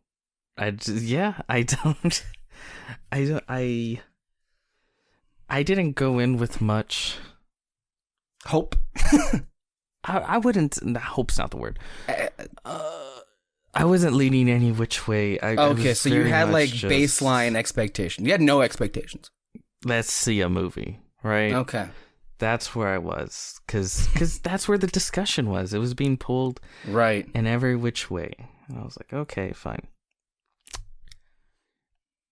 I found myself enjoying a lot of what the film had to offer. Mm-hmm. And while it very much is still an MCU film, yes, it's the most non-MCU-ish film in a long time. Yeah. It is still very much an MCU film. Oh, yes. And I agree that's where some of the issues come. But it's the one that there were moments where I went like, oh, like this is a movie. Yeah. This isn't the next episode. Yeah. In the eternal saga I didn't see those things. I didn't see those things as much the first time, but the second time there were some like really amazing visuals that I guess I glossed over. But it kind of reminded me of like, wow, we don't usually get shit like this in these kind of movies. Not in Marvel anyway. This is going for something else. This is going for something different. If I had to compare my feelings to this movie, they're probably similar to something like Tron Legacy. Ah. In that I don't think that's a good film per se, but it is very much a film I like. Mm-hmm. And I enjoy. And there's so much to that film when it's the music, the visuals, a lot of the ideas presented in that film. They kind of make me going like, even though this isn't capitalized on all that much within the film, I really like the ideas it presents and hints at. Yes. So with something with like Tron Legacy, I really like that film, But if you call that a boring bad film, I'll be like, I get it. I don't disagree, but I very much like it. And it's kind of... And to be fair, I would call something like Ant-Man and the Wasp a boring bad film. Yeah, and I wouldn't disagree. I'd be like, there would be no but for that film. Here... Oh, what the... I still have only seen it once. And I really wanted to see it a second time before we discussed it to kind of like... You should have come with thoughts. us, man. You should have come with us. And look, I was so busy. Look, you should have come with us. I know you were busy, but in all honesty, I was considering watching it a second time because I myself wasn't sure. Mm-hmm. I felt sure the next day, which was Friday, but the more I thought about it, the more I was like, I don't know. I feel like I should just go back just to get my opinions in check because I'm still just like, and it's rare. I got to be honest, though. It's rare for me to be so conflicted about how I feel ultimately, And when I walked out of the movie the second time, I'm like, wait a minute. Did I like this? Wait, but I was so... But I hate it. I was so sure I hated it. What's the deal? And then Kyle probably listening like Jerry Seinfeld. What's the deal with that? Yeah, man. Everything you said there, I can understand, and I felt that way too. Mm-hmm. It's like, yeah. Because this is the thing. I walked away going like, I'm pretty sure I like this. The extent to which I like it, I don't know. And I really feel like a second viewing really would have solidified it. So right now, even though I can confidently say that I had liked it, it's still it's a little touch and go. Well, let me tell you something. Mm-hmm. I enjoyed it enough the second time to the point where I was so conflicted to where seeing it a third time to me is not out of the question. So if you need to go see it again, I might need to. There are worse things to see again. That's for sure. Like Halloween Kills. God help anybody that sees that Evil 2 times in theaters. Tonight. Yeah, Evil dies 40 tonight. years ago.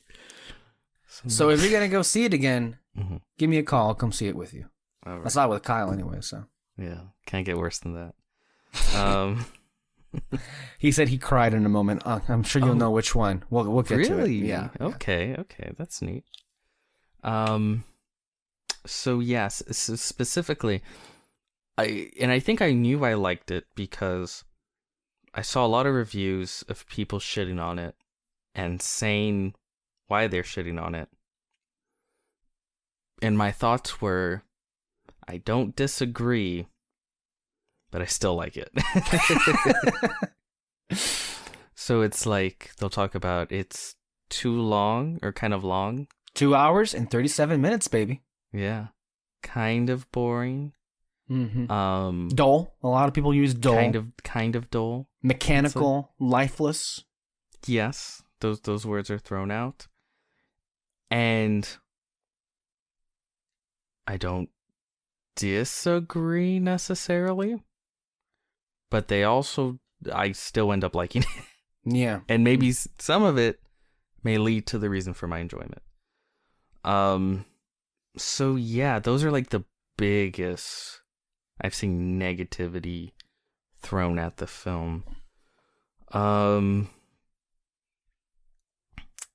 Anything more, I'd have to get into a little bit more detail. Well, I'm not so sure though. Like, well, ask me a few questions. Because I mean, I feel like you could still say a lot about, you can, okay.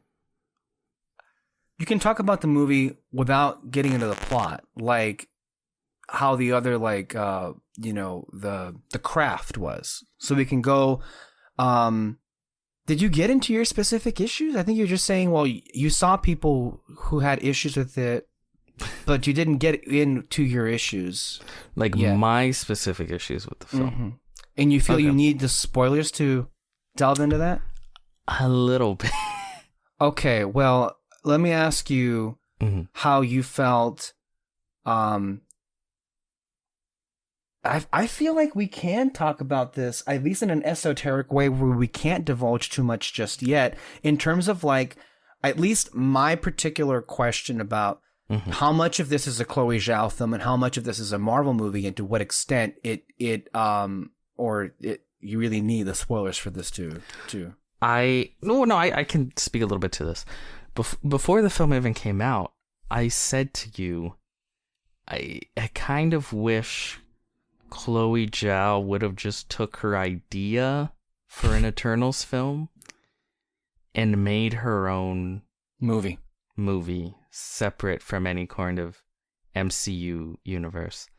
Because probably the most difficult thing about this film is the fact that it's in the MCU.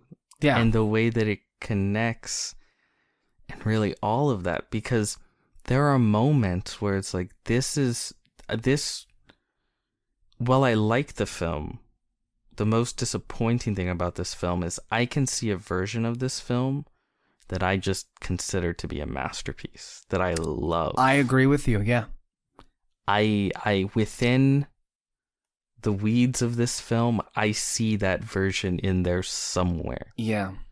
And I genuinely do believe that the biggest issue is that it does have to be a Disney incorporated Marvel MCU film. Got to get the kiddies their McDonald's toy Happy Meal tie-ins. Like, it has to be that. And I think if you remove that requirement and just allow Chloe Zhao to make her weird alien god film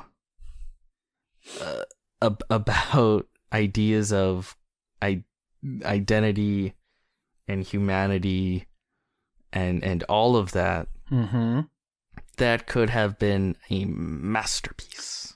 I agree. And the depressing reality, though, is if she had done that, she would not get the budget. She wouldn't have gotten it funded. Yeah, she wouldn't have got the budget. Because this looked beautiful. Look, I think we can talk to that, right? About like the craft on display. This movie looked beautiful. The lighting is... This is what Chloe Zhao and her cinematographer do. This is, I think... I found it to be quite subtle, though, in the beginning. At least in my first screening. And then the second time I saw it, like, you know, I noticed more natural shots. It felt... I'm not going to say it's like that different, but there are noticeable differences. That it doesn't feel like the same like cinematographer that did all the other 20-some movies is back here doing the same thing. You know, it doesn't look. They're for not lack of a better word, in lifeless. An Atlantis soundstage. That's the thing, and that's what I was saying to both Kyle and Alexis, is that it's not just the visuals, but also just like it felt like all the locations. Like, they were real places. It didn't feel like you were in some kind of, I'm not going to say parking garage, but like what you said, an Atlanta soundstage. There were a lot of the places that they were, whether it be in the forests and the beaches, like they felt like they were there. And it wasn't like some kind of like CGI, like voodoo to kind of wool over your eyes, you know? That's the issue I had with Shang-Chi. Where it's like, even though this is supposed to be this vastly beautiful, fantastical place in that third act, it's like, this is an Atlanta soundstage. Yep. I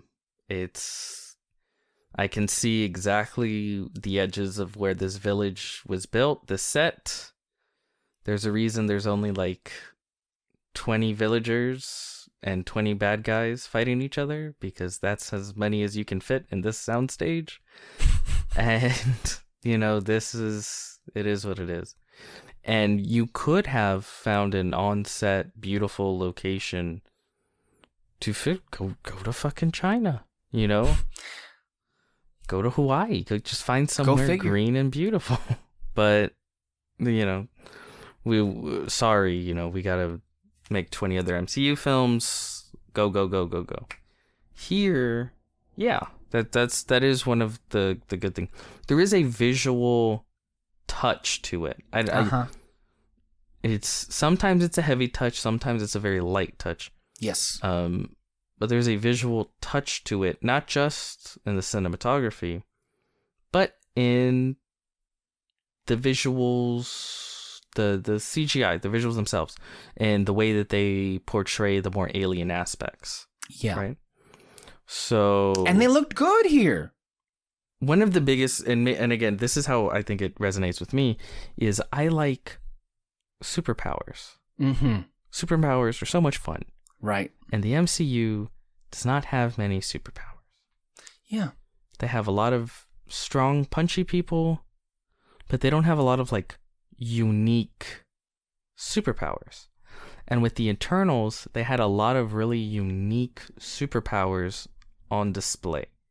And I think all of them were really visually realized in a cool way. That's true.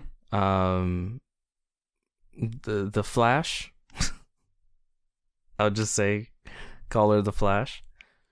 She was great as far as the visual interpretation of her super Lauren speed. Ridloff, Makari.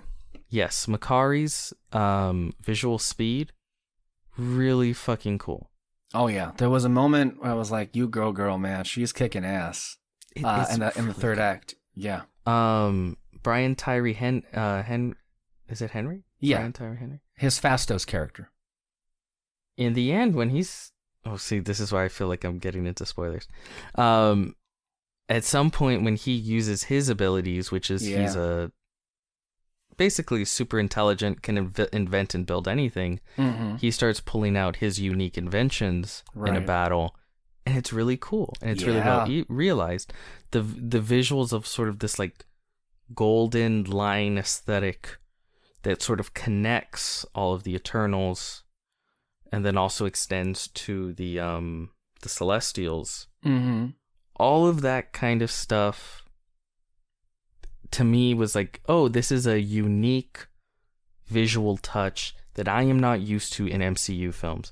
In most MCU films, it's the same boring looking colors flying past each other.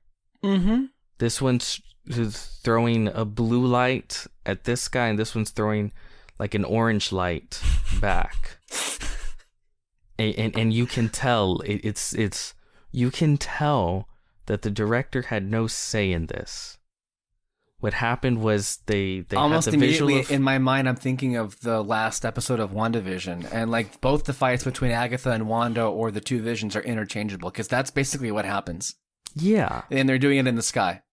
You can tell that they have their visual effects people on call at Marvel, and they have a look that they just do every time, and they're kind of in charge of that, and then that's it. Here, that wasn't the case. Like, the visualization of the powers of the characters when they would fight was unique and cool. And maybe I'm just missing X-Men, but I was really into it. I'm sure, right. So that would be indicative of the fact that Zhao didn't let herself be walked all over when it came to the action of the movie. Because we all know the stories we heard that came out of Black Widow, where Kate Shortland or some other person was told that, oh, you don't got to worry about the action. We'll take care of that stuff for you. They've told so many directors that. Yeah. And it seems like for some directors, if you have the clout and if you fight hard enough, you can break those barriers somewhat, right? Mm-hmm. So looking at people like James Gunn, Taika Waititi, and clearly here Chloe Zhao. I would put it, I know we don't want to get into this territory, but I would say the Russos, for the action sequences, they definitely had their touch there, more so than, because they were interesting and there weren't the boring, typical stuff. I mean, sure, there were, in those movies, they had the Marvel team in there as well, but for, I would say, the handheld stuff in Winter Soldier. I would say especially for Winter Soldier. That's what I mean with Winter Soldier and Civil War. Well, Civil War, there's hand-to-hand stuff in Civil War, but there are, like the airport one, that was definitely the Marvel Go team. It gets a little muddy once you get to that portion. Yeah, but Winter Soldier is what I have in mind mostly when I say about the Russos. I would agree. Because that fight between Cap and the Winter Soldier, it's an all-timer. Yeah, for the MCU, it's really good. So that kind of visualization, that stuff is positive. Mm-hmm. right? It's the stuff where I don't know if it's bad, but it feels like the film is holding back because it has to be a kids Marvel film. Is sort of trying to get into this whole philosophical ideas that you can tell Chloe Zhao is itching to get to with this film. Yeah. And again, this is spoilers. I can't name them specifically, but though that's one of the issues. And then of course you have your MCU mandated jokes. I know for a lot of people they didn't land a lot of them. I mean they were landing mostly for me. They have a couple funny characters. Thank God they're actually funny. That's the thing. Okay, let's be clear about this. You want an example of a Marvel movie with Marvel jokes that don't land? There is no brighter shining tower than Ant-Man and the Womp Womp. God, I did not laugh once in that damn film. No. I was laughing at myself for watching it, if anything. Yeah, nobody... And the people were giving, like, pitiful chuckles throughout the thing. It wasn't anything big or special, really. So if you want to see an example of, like, the humor falling flat, look no further than that Ant-Man and the Womp Womp. I think for me, the jokes mostly landed. Maybe every now and then there was a couple of misses, but the misses, I think, speak to the fact that you have the signature Marvel humor in a Chloe Zhao film. And I think those are some of the examples for me where you start to see the clashing happen. With Kumail Nanjiani, he is a very charming, charismatic presence. I love him in anything he's in. And he brings that to the table definitely in this movie. But he's given a lot of the comic relief. And while mostly all the stuff with him in the comic relief lands for me, and it is very funny at times, I will grant you that. And good for it being funny. You can't help but feel it probably shouldn't be in this kind of movie. But you know that it is because it's a corporate mandated Marvel movie. I'm telling you, they have a group of writers. I would bet money on this. They have a small group of writers that work on all the movies. That work on all the projects. And say, we need to infuse the Marvel humor in this. Right? Like the only thing they do is they look in the script and they look like, okay, oh, here's a good joke, but like throw a joke here. Because honest to God, in some of the worst aspects of the MCU, you'll see a film and it genuinely feels like you can tell there was not a joke here originally. It was not written with the intent of a joke, but someone looked at the script and went like, okay, put one here. Yeah. It's been like 10 minutes since we had our last joke. Okay, put one here. That happens a lot in these, especially the recent ones. Yeah. Here, I will say, thankfully, there isn't a lot of humor undercutting that usually goes on. Mm-hmm. So usually when serious stuff happens, they allow it to be serious, which may lead to a lot of, at least some, I'm not saying this is the reason, but maybe some boredom from the audience. You don't... Because it's serious? And you don't have that, like, constant stream. I see. I'm not saying this is the main reason, but right. It's a change of tone. Right.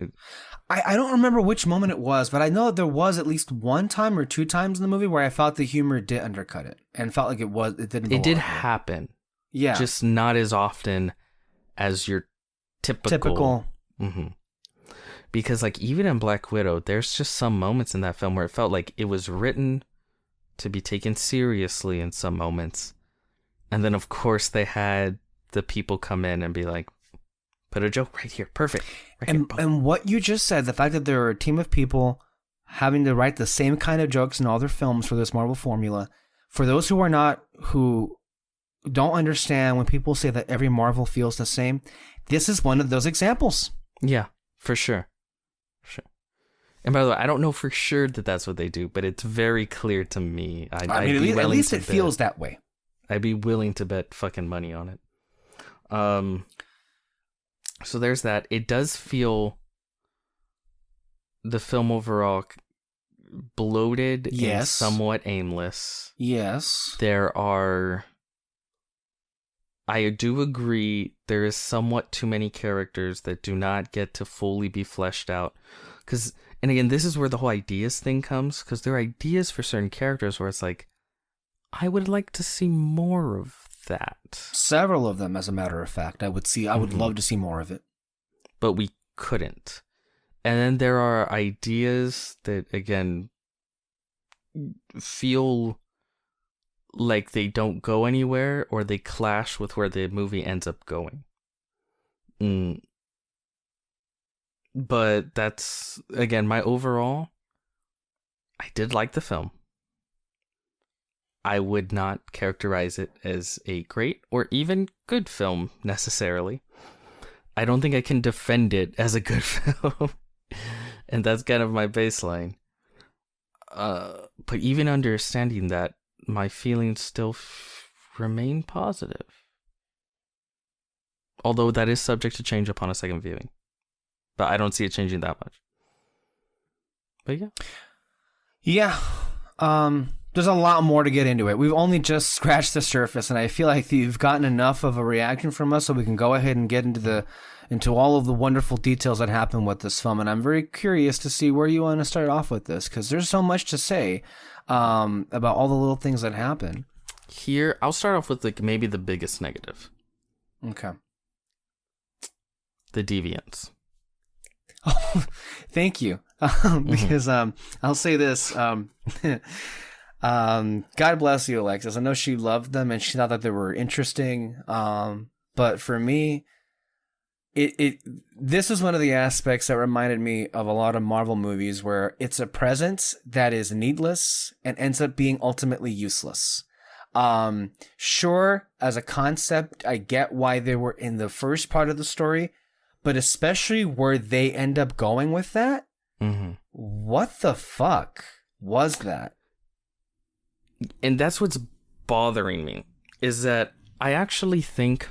By the way, real quick. I'm sorry. I guess the bigger issue is, I don't think they look great. I thought they looked ugly and generic. Yeah, for sure. Mm-hmm. I didn't like the look of them. No, not at all. And it's so weird because everything else, I thought the look was like the costumes. Yes. I love their costumes. Yes. Beautiful. And also, they don't look like every other superhero costume, especially in the MCU. Right. They felt unique. They did. I really liked them. I like the visualization of their powers.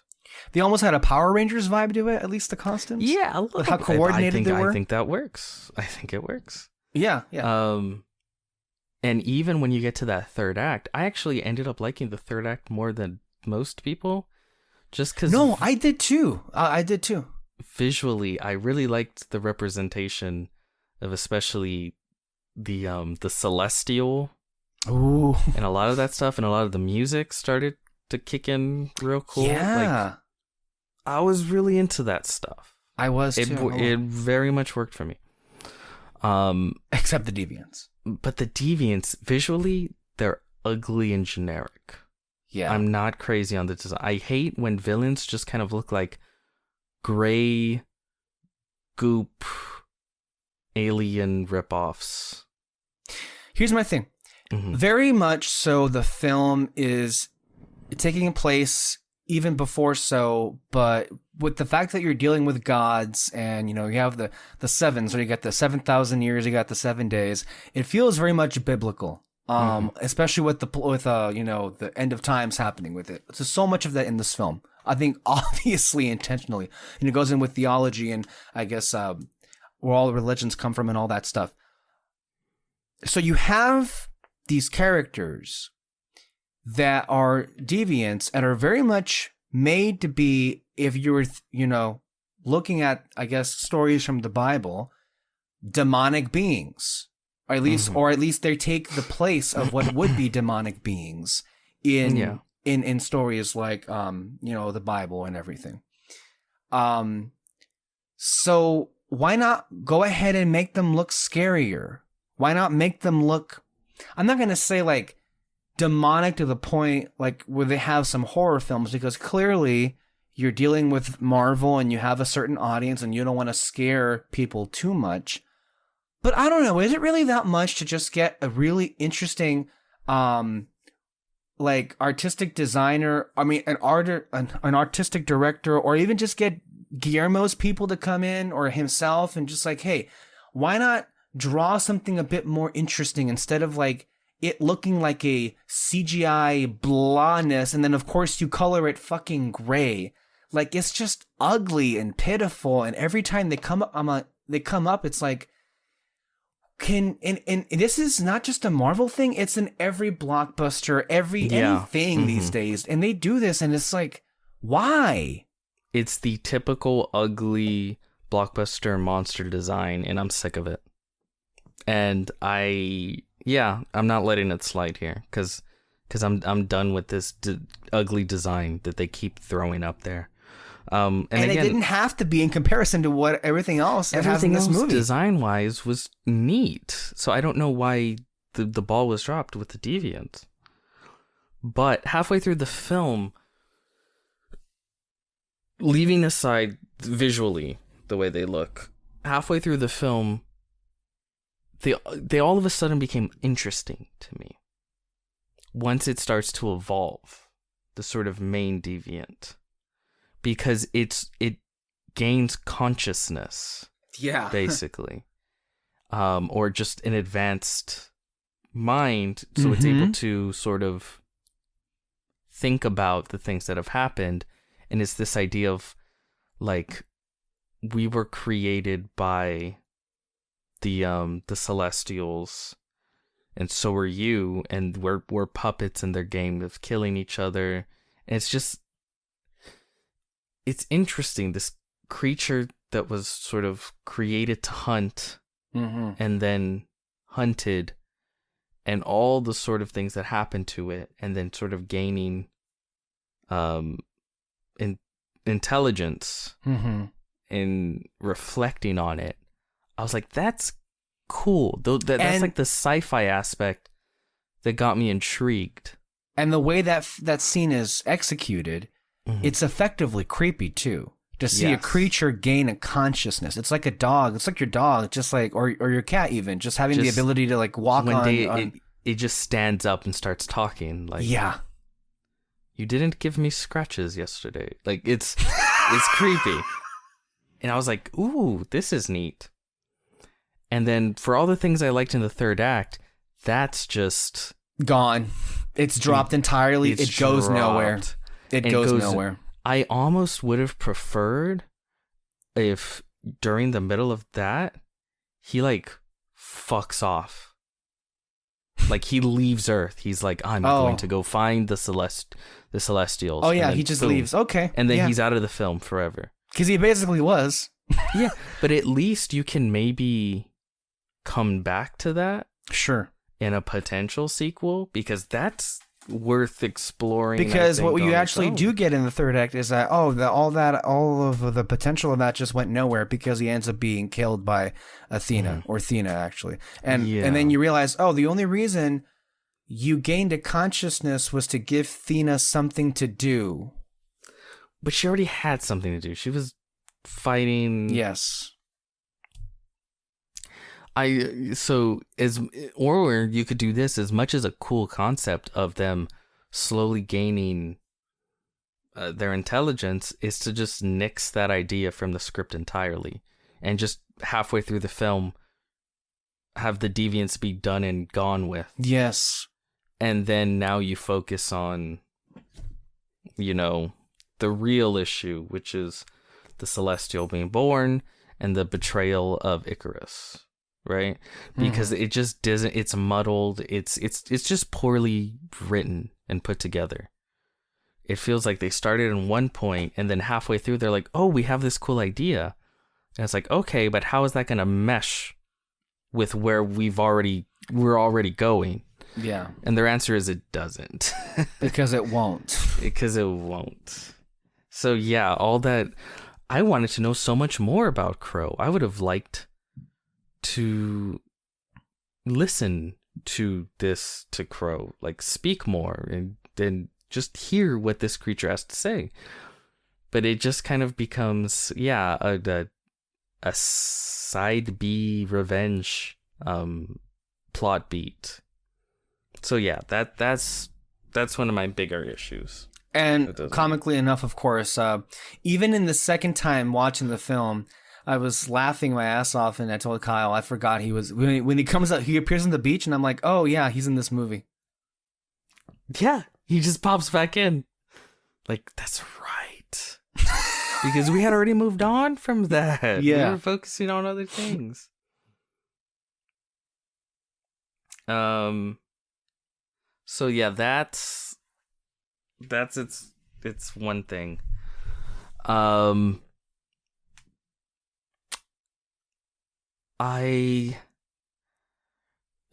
If we talk about specific character, I like how it did feel like it was trying to be sort of an epic.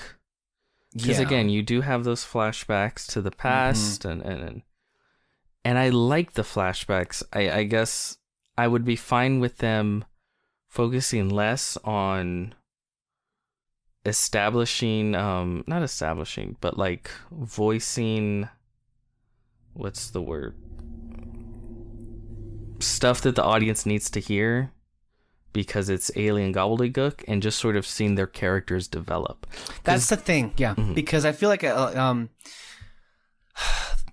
you get small moments of how they are with each other, but they're small though, and a lot of that is dedicated to the main characters in the film, and the other Eternals kind of get the shaft a little bit in those as well. And a lot of that, as you say, ends up being consumed with making sure the audience understands what these things are and what they're here to do as Eternals, right? Yeah. And so, but what happens is, so much happens in the span of 7,000 years. When you get to the scenes when they're reuniting in the present day, there's a lot of stuff that I actually missed the first time, but I caught the second time of, like, I guess how they are with each other, like with Sprite and Kingo, and how they kind of got a friendship. They did, and then like there was a fight, and then there was where it feels like the film is doing a lot of telling and not showing, because they're trying to fill in the gaps of what you didn't see throughout the span of 7,000 years. And see, the thing is, I feel like if you drop all the extra deviant shit, you would have more time to flesh into that. You know what? If anything, make the intelligent deviant be one of your post-credit scenes. Yeah. For potential sequel. But like, I just feel it's like, okay, the deviants like, solely exist so we can have some action scenes peppered throughout the first half of the film. That would be fine. Because again, I actually like all the action scenes. I do. The one in the middle of the film is, I don't know. I guess because it's kind of dark or whatever. I feel as far as the actors and what happens, you know, from a standpoint of choreography is interesting. But I guess visually it just kind of looks boring because of the color overarching. It feels dark and it's great. But the first one in the beginning of the film and that whole third act was pretty fucking great. Yeah. I enjoyed that stuff. But there are interesting aspects to these characters. I like how, and again, God, maybe this is just because it reminds me of the X-Men. Like, they're very much a family, but they're all varied, not necessarily in age, but how they look and how they act. Like, they all have, well, just like they all have different accents, right? Like, theoretically, there's this feeling where they all come from very different places, despite the fact that they come from the same place. And, you know, you do have, like, romances that blossom between some of them. And, jealousy and different philosophical ways on how to address the human world. Very X-Men. And maybe that's the aspects of the film. I'm just desperate for more fucking X-Men. Maybe that's it. I don't know. But a lot of that, to me, again, I'm not saying they explored it to the fullest extent that they could have, but there are hints of it where I'm just like, I like that. I agree with you. I see that too. Like there's touches here where it's like, I like this. I wish I could see more of it, but I'm glad I have this at least. Mm-hmm. Like Druig, whatever his name is. Yes, Druig, Barry Keoghan, Alexis Moreno's husband. Yeah, her new husband. She trades him in every couple movies. Gotta keep him fresh. She literally killed Makari to get to Druig. She would. Yeah. His whole thing of like, because his whole power is basically mind control. He can control people to do whatever he wants. And his whole thing is like, I see these people kill and murder each other, and I'm the one that can stop it. And you're telling me I can't? Do you know what that does to someone? Yeah. And he finally snaps, and he's like, fuck this. And I thought that was a cool scene. Like, they're literally in the middle of this, like, massive battle. And the Eternals, they seem kind of sad about it, but they're just kind of like, that's not on us. Like, they have to do what they have to do to each other. But it eats him to the point where he ends the whole thing and fucks off with all the people. That stuff's cool. Mm-hmm. And it's like, would I have liked to explore this character and his political philosophy further? Yes. A lot more, yes. I loved him. Yes. I loved him. I want to see more of him. How that clashes with the rest of the members? Yes. I guess people have been making memes about it, but Brian Tyree Henry, his whole thing of like, I did this with the atomic bomb. I don't think it's because he literally built the atomic bomb. It's just his technology. I don't think that was the implication. I think some people think that it's no. Real quick. Do you think, how much validity do you give to the take that some people have that it's particularly offensive to say that Phastos is the reason for why humans have technology in the first place, and that it takes credit away from all the humans? I'm not that insecure. It's a fucking movie. Thank you. It felt very much insecure when I heard those criticisms. I'm like, okay. How insecure do you have to be? Shut the fuck up. Hey, who cares? Who gives a fuck? If that bothers you, never watch Ancient Aliens, okay? Yeah. But this idea of someone whose technology he built helped advance the human race, and then he saw what he did with it, and he turned his back on the human race because of it. And then when you find him, he's finally found some sort of peace with the husband and family. Again, on its surface, and even what's shown within the film, that worked for me. I agree. Could you have shown more, gotten more into it? Mm-hmm. For sure. Yeah, whatever.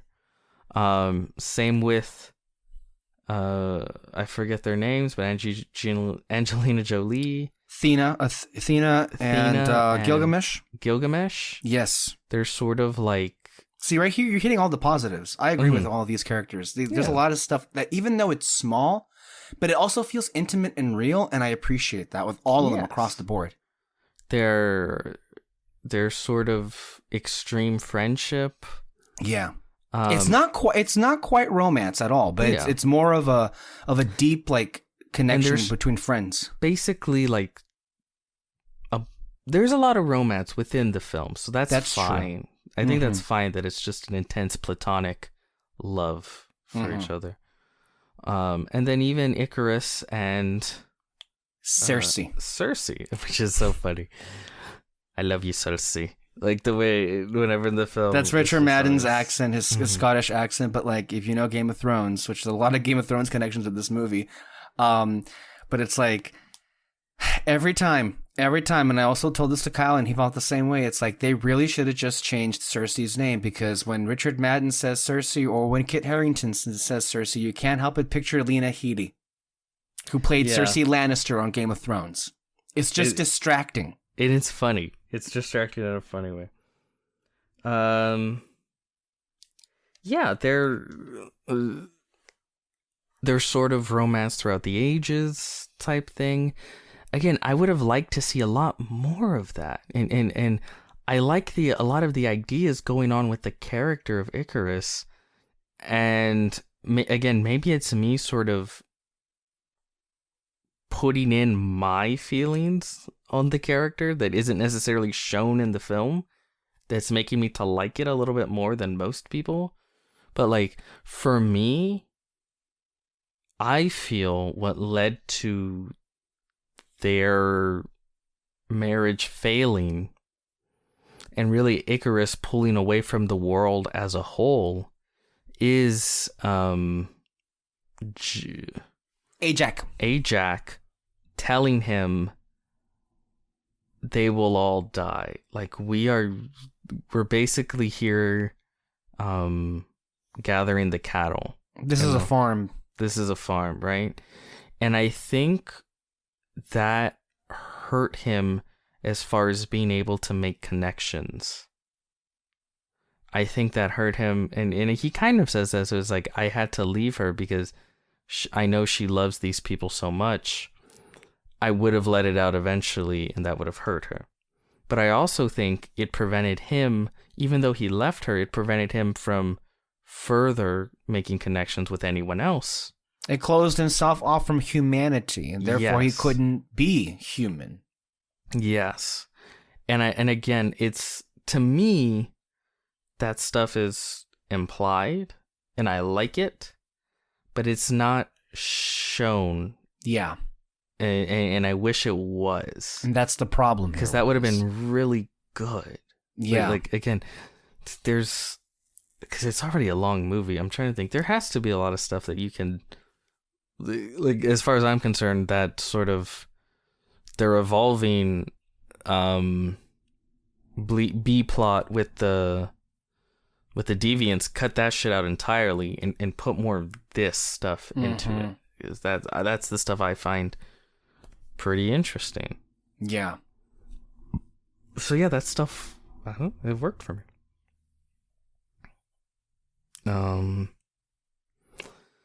What are some of your negatives? Throw out some. All right. Well, since we're talking about them, you know what? A lot of the stuff you said resonated with me. I bought into, how likable a lot of these characters are, as well as their interpersonal relationships across the board, whether it be Gilgamesh and Thena, with Druig and Makari, and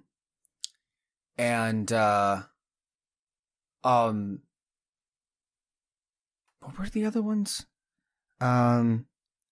Ajax, Phastos, especially Phastos and his whole thing with his family. Yes. What my negatives are, here's a big one. I feel really bad for Gemma Chan, because I really do think she tries her best here.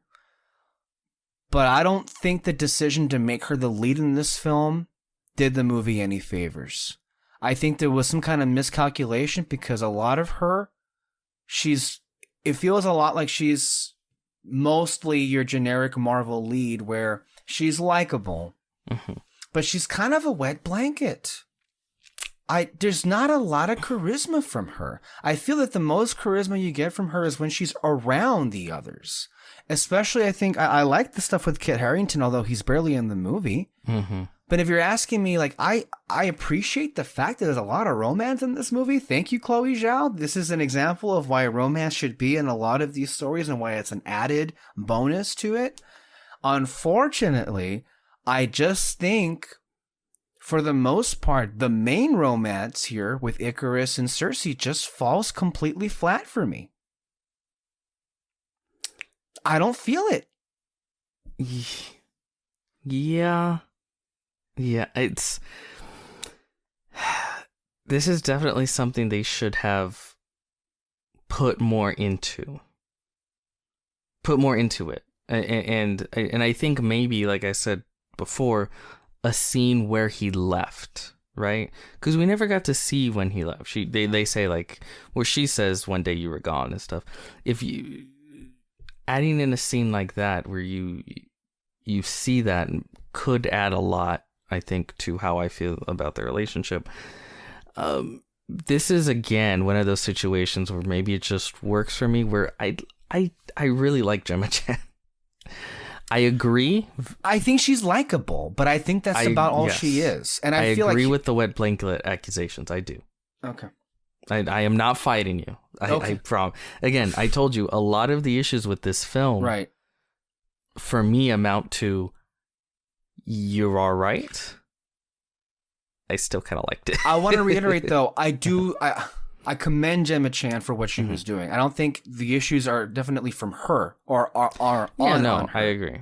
It's one of those things where the film maybe feels a little too stuffed.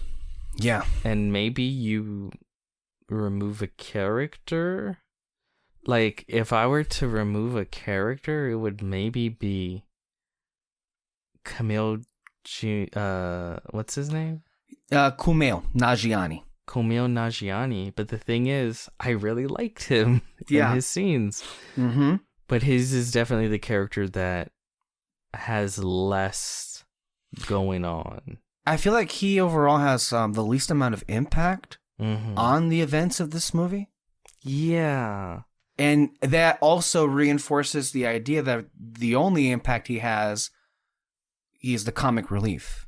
And then when that stuff's not needed, he kind of like zips out of the movie.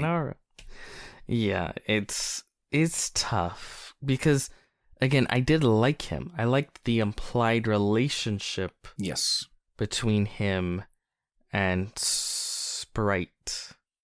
I liked a lot of their implied relationship. Again, they don't get too deep into it. Because they can't? Because they can't. Because they don't got time. Because they got 10 main characters and story that happened throughout 7,000 years. Yes. Yeah. It just feels like the film is just bumping up against the limitations of storytelling you can do that way. And that's to say nothing of the limitations of the MCU. Yes. So you have the limitations of the story it's trying to tell itself on top of the medium limitations. And it causes problems to where you get a lot of implied things where it's like, I kind of like that. I'd like to see where this would go. I kind of like that. I would like to see where this go. There's not many things that they imply as far as their relationships where I don't like it. Like, I like this idea that Sprite and Kumail Nanjiani had a relationship many years ago, maybe hundreds of years ago, but he left because he got tired of moving places every 5 years because she wouldn't grow. But he's still close enough to her, but that he's the only one that sees the way that she is sort of cursed. She's a god cursed in a child's body, and she can't have the earthly things that she sees everyone else indulging in. And just to be clear, when you say relationship, you mean like a friendship, not a romantic. Oh yeah, no, a friendship. Just to be clear for those who may be confused when you using that word, because there are like relationships, and then there are like, I guess, this kind of relationship. Yeah, platonic. But she also clearly has. He's the only one that's able to note that she clearly has romantic affection for Icarus, right? And a lot of these, I like that. I do. Like, I think all of that on paper works. In the film, what I do see of it, I like, but it's not fleshed out enough. Well, the thing with Sprite is, I dislike the whole thing with her having romantic feelings for Icarus. Really? Okay. Because they did. Well, it ultimately amounted to what? Nothing. Like, here's my issue I had with Sprite is, I didn't buy the turn that we see when she joins Icarus. I didn't buy it because it just felt like she was doing it because, well, I guess she likes Icarus and she's going to be with him. I also didn't buy the things that she was driven to do through him. I mean, look, I think the motivation she has because of the conditions of her being a forever child, I like that, and I think that should have been the crux of it with her. But the whole thing with Icarus ultimately goes nowhere. Icarus doesn't seem to care, even if he realizes it or not. And then with Sprite, she goes so far as to stab, of all people, Cersei in the back, and then we just kind of gloss over that and all is forgiven and all is good. It feels, at best, messy. Very messy. I do not deny the messiness. And I guess for me, like I said, on paper, I think those character motivations do work. At least within my mind, I can imagine a situation where it works very well. Again, within this film, it's just not shown well enough to where I get why people have such an issue with it. And I do too, don't get me wrong. I mean, even that scene in and of itself, where Kumail or Kingo is, they're in the middle, they're with Drugig in his camp in the Amazon, and he's having that, exchange with Sprite, and that scene basically is there for Kingo to tell us, the audience, Sprite has had a thing for Icarus. And I feel that's kind of one of the flaws here. It's like, well, maybe we should have picked up on that instead of us just being informed of it. Visually been some things shown. And you could have shown that in the flashbacks, right? Like, you could have gone into that. Again, it just feels like there's no time to do They did a little bit, though. They did some sprinkling in there. I know in one of the flashbacks when we saw the wedding, and you cut, but it wasn't blink and you'll miss it, where Sprite was clearly unhappy, but we don't know why she was until later on in the movie. Yeah. But again, it's blink and you'll miss it stuff, and I missed it. I guess for me, I know the turn may be like too much, and it is, but again, I just keep coming back to this, like, I can buy the motivation. The movie just had to do more work to sell it. For me, that's the biggest issue. The idea of she's been with humans for thousands of years, but she's never really been able to make any kind of connections, even though she desperately wants to. And it's sort of bubbled up to the point where she's just like, fuck this. Like, I have an opportunity to get away from this and even get in nice with the guy I've secretly liked for thousands of years. Okay, and it's sort of those emotions. I can even buy the stabbing, right? But I just think the movie needed to do more to sell it. And it didn't. That's the biggest issue for me. And just to reel back in real quick with the romance with Cersei and with Icarus. It's a difficult line, and I guess I can appreciate how much more difficult it is now to hear your perspective when it came with Icarus. But the thing is, the romance isn't there for a lot of the reasons we've been getting into because of a lot of, like, tell, not show. But then also Icarus, I mean, in many ways, Icarus is the real villain of the film. And I guess if the job was for me to get to hate him, I guess he did it well. I guess, like, and maybe this is more to what the intent was, to where Icarus was so far removed from humanity, he couldn't even feel anything left for even his own brothers and sisters. Because while he may say he, wanted everyone to get off alive, at least as far as the Eternals were, and he remained faithful to Irisham. Is it Irisham or Irsham or... Irisham. Irisham? The judge. that didn't mean he wasn't okay with killing them. He kills quite a few of them. I mean, he kills one of them and indirectly leads to the death of another, and attempts to kill several of them and feels no remorse for it several times over. And that felt a bit, at least in both of my screenings, it just felt a bit over the top and like there wasn't anything redemptive. And then when it got to the part where he stopped himself and he remembered the love that he felt for Cersei, it felt like one of those things Marvel does where they just don't commit one way or the other. And they kind of reeled all that back because. And so that for me was one of the more negative aspects of the movie. I would say, again, it's one of those things where maybe I just write in the things in my head. Like I said about this whole implied thing of like he had, and I feel because like I think and to a point maybe you're meant to, I guess, to enjoy it, right? To some extent, but then another extent, I think I did more work than I should have. I'll put it that way. Sure. But also, I can absolutely buy that this zealot, right? Religious zealot is just, I must not obey. This is what I was made to do. And even if it means hurting the people close to me, I have to do it. Especially since he's been living with that pain for thousands of years. It's sort of, what's the word? Shoot, I forgot the phrase. It's basically this idea of the sunk cost fallacy. He's already in it so much that he just has to keep going. Oh, okay. And I think that does play into his sort of suicide at the end. Basically. Where with the death of the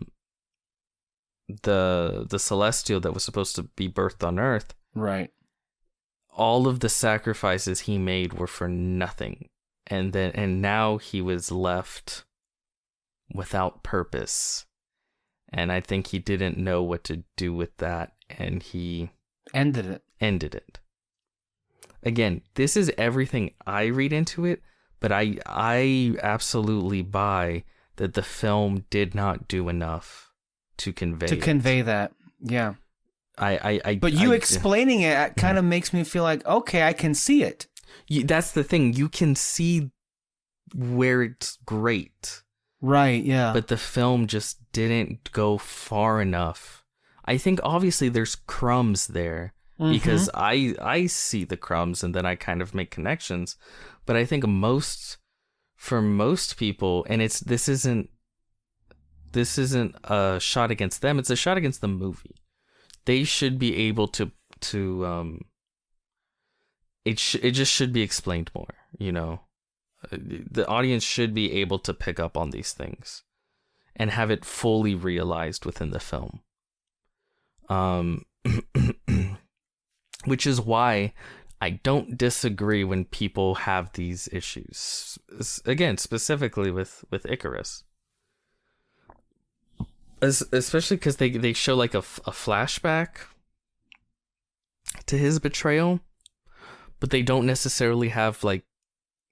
You would think you would have an issue where the characters figure it out and then he's forced to come clean, or it's kind of laid bare, but he just kind of thinks about it. And then just freely volunteers the information. Kind of, yeah. So yeah, it's writing wise, it's the script is just bloated and messy. Very, very messy. But I really think if you can tighten that shit and focus on the character stuff that matters, it would go. I think you would be surprised how just a little bit more would go a long way. Yeah. No, I agree. Here's a personal disappointment I had with it. Because she was actually one of the things I was looking forward to the most, and I kind of was very early on in the movie, because this happens early in the movie, and I was like, man, I was bummed out. I feel Salma Hayek deserved better than the unceremonious killing off she got really early into the movie. I really do, because she's supposed to be like, I don't know. I thought perhaps there's a version of this movie where maybe it would have worked better, where instead of Cersei being the lead, maybe she could have been like a co-lead. But I kind of would have preferred if the movie focused on her, because I thought she was really. You would have liked her to be. Yes. The main character. Because what I really was interested was like to see when she said, I mean, again, she says, but we didn't see it, was when she walked among the humans and they changed her. And maybe I would have liked to have seen a version of this movie where she takes it upon herself to sell the idea to all of the, she is the one that's instigating the recruiting, and she goes to all of them. Yes, I agree, but that's just one more character to stuff in there for most of the runtime. That's true, but I think I would make the argument that I think still really a better movie would have shaved off some of these, one way or the other, right? Yeah. And I think I feel like it would have been worth the sacrifice to lose some of these to have a really strong lead. Mm-hmm. I think it really is all worth it to serve the lead, and I think Salma Hayek is a compelling presence to do that, and she's a star. And so, and I've seen a lot of the stuff where it clearly meant a lot to her to be a part of this movie. And I just think she should have gotten more to do. That being said, with every scene she's in this movie, she's great. Yeah. She's really great. Mm-hmm. And she did say, I think, that she signed a multi-picture deal with Marvel, whatever you want to read into that. They're gonna have flashbacks about in some other future film, right? Like, oh look, these are Celestials here, and oh my gosh, Salma Hayek popped up. You're gonna have I can see that happening. When you talked about Shafted, I thought you were gonna say, Angelina Jolie, because Angelina Jolie, I would put her in that category. Is the leading woman. Well, and she's like a side character. Okay. I thought you meant no. Angelina Jolie is the as an actress, she is the leading woman. But her star prowess. Mm-hmm. Okay, yeah. No, I consider both. Here's the thing. I felt the film would have been more compelling. Again, no offense to Gemma Chan, but you have stars like Salma Hayek, and you have Angelina Jolie, and you don't make them the point of focus. Mm-hmm. They could have carried your films far better. I was thinking of both of them, not just Hayek, but yes, Jolie. Again, for what she's in here, she's great. But Jolie is a star. Mm-hmm. And it is a surprise, though, because when this movie was first announced, I thought we just assumed, oh, Jolie, this is going to be her movie. Yeah. That's what I thought. Because otherwise, why would she sign up for this? Because you know how Jolie, her reputation precedes herself. If she ain't the leading woman, why is she here? That's why I said she's the leading woman. Like she's Miss Hollywood. At least she got to fight. That's true. She got some fight scenes.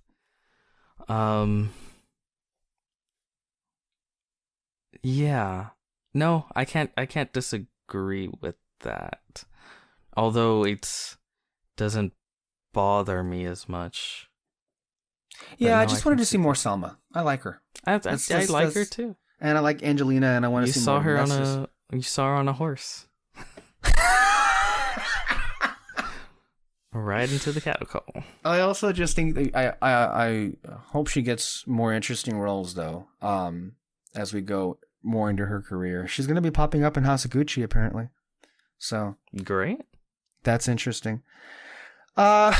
Here's the thing with Kingo. He's likable. We've already established he's there for comic relief, and of course he zips out.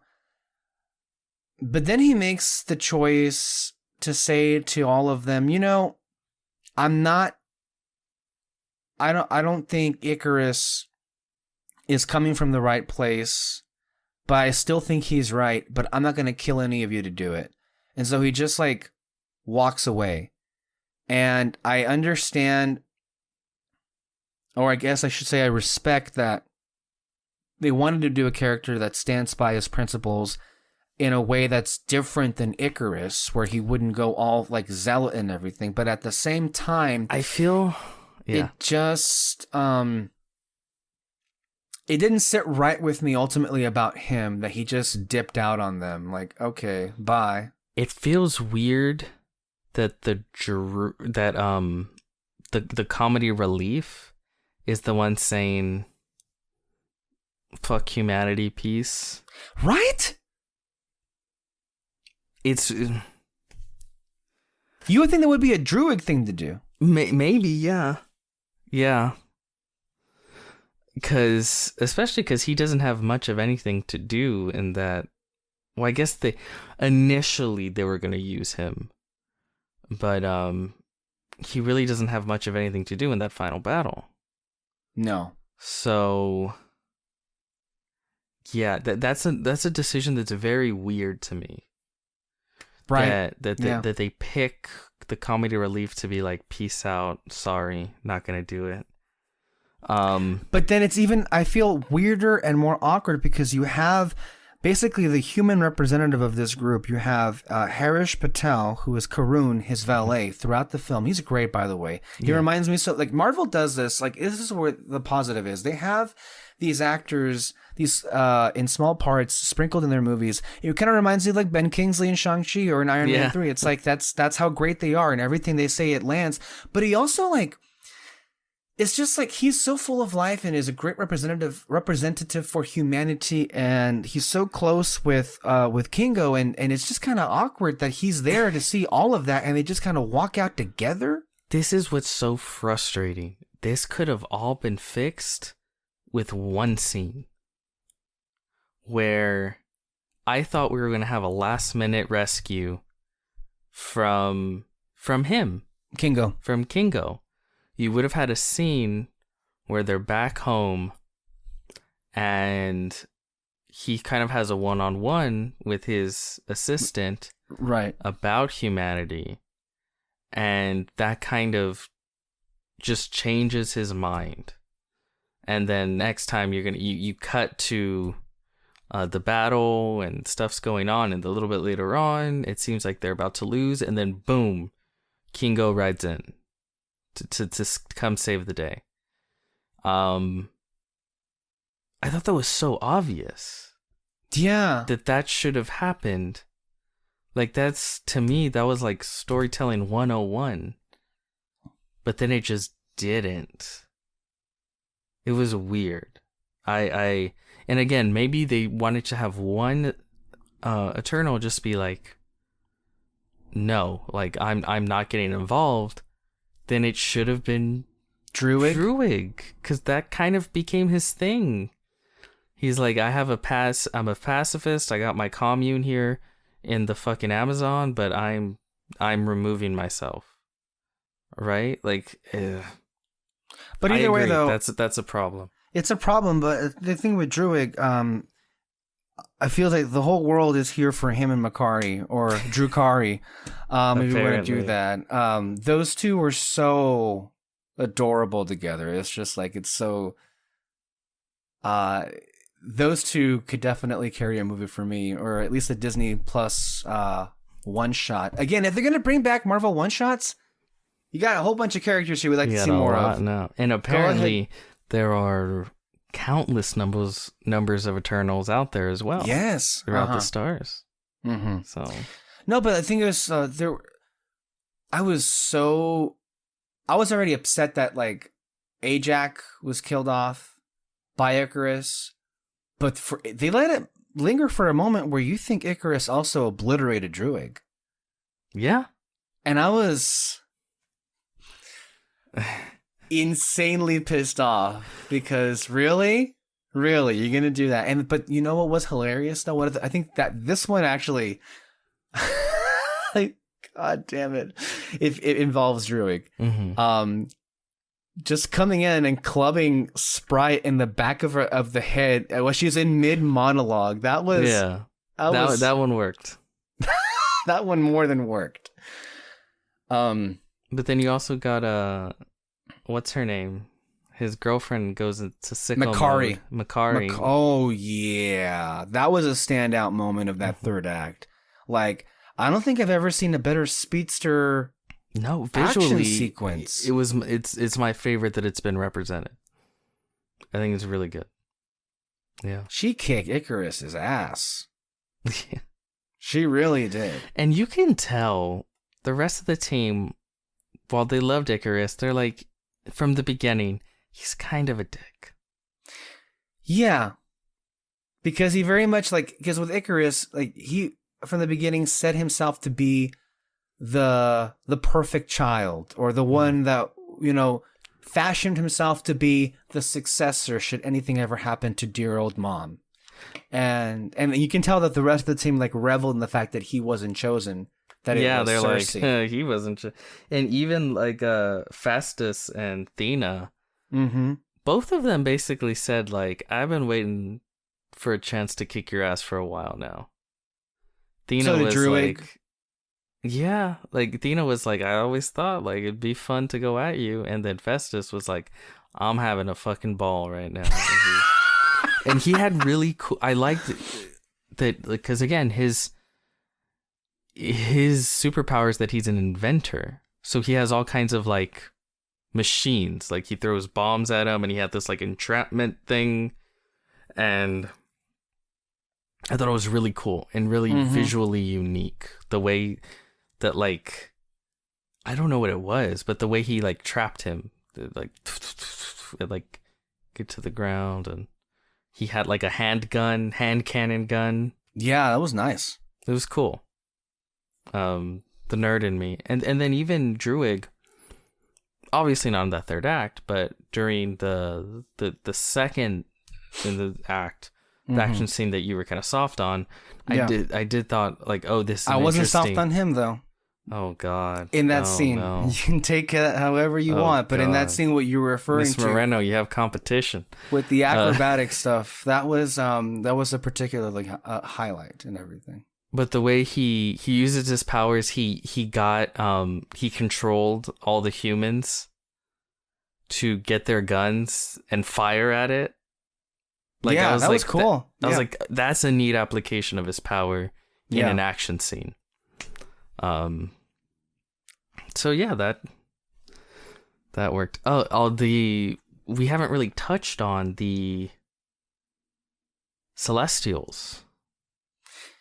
They looked pretty great.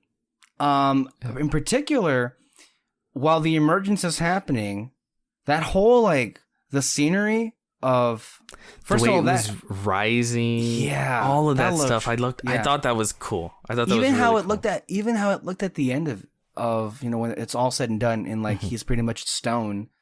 Even that's I kind of wish there was something like that in Earth that we can go. It definitely was it's the going to be beginning a of a hot new vacation tourist spot. trap. Yeah, for sure. Yeah. I was that looks neat. Yeah. Well, another thing about the Celestials, I thought it was hilarious though, and I've seen other people bring this up. The Celestials basically are God, for all intents and purposes, right? Mm-hmm. And so at the end of the movie, literally God reveals himself in the sky on Earth. You see his face, and the whole planet is rocked by it, and everyone's looking at it. Mm-hmm. And then we'll just move on. Here's the thing, how do you not react to that? Are we just gonna go on and I also find it comical that what is it like living in this universe? Jesus, where that every other day, just shit like that just happens. It's give him a heart attack. Holy crap! But I thought that looked cool. It did, because it got dark, and then the clouds, and then poof, you saw the eyes shine through the clouds, and then boom, they all disappeared, and it's just this again, the eyes of God, just staring down on all of them.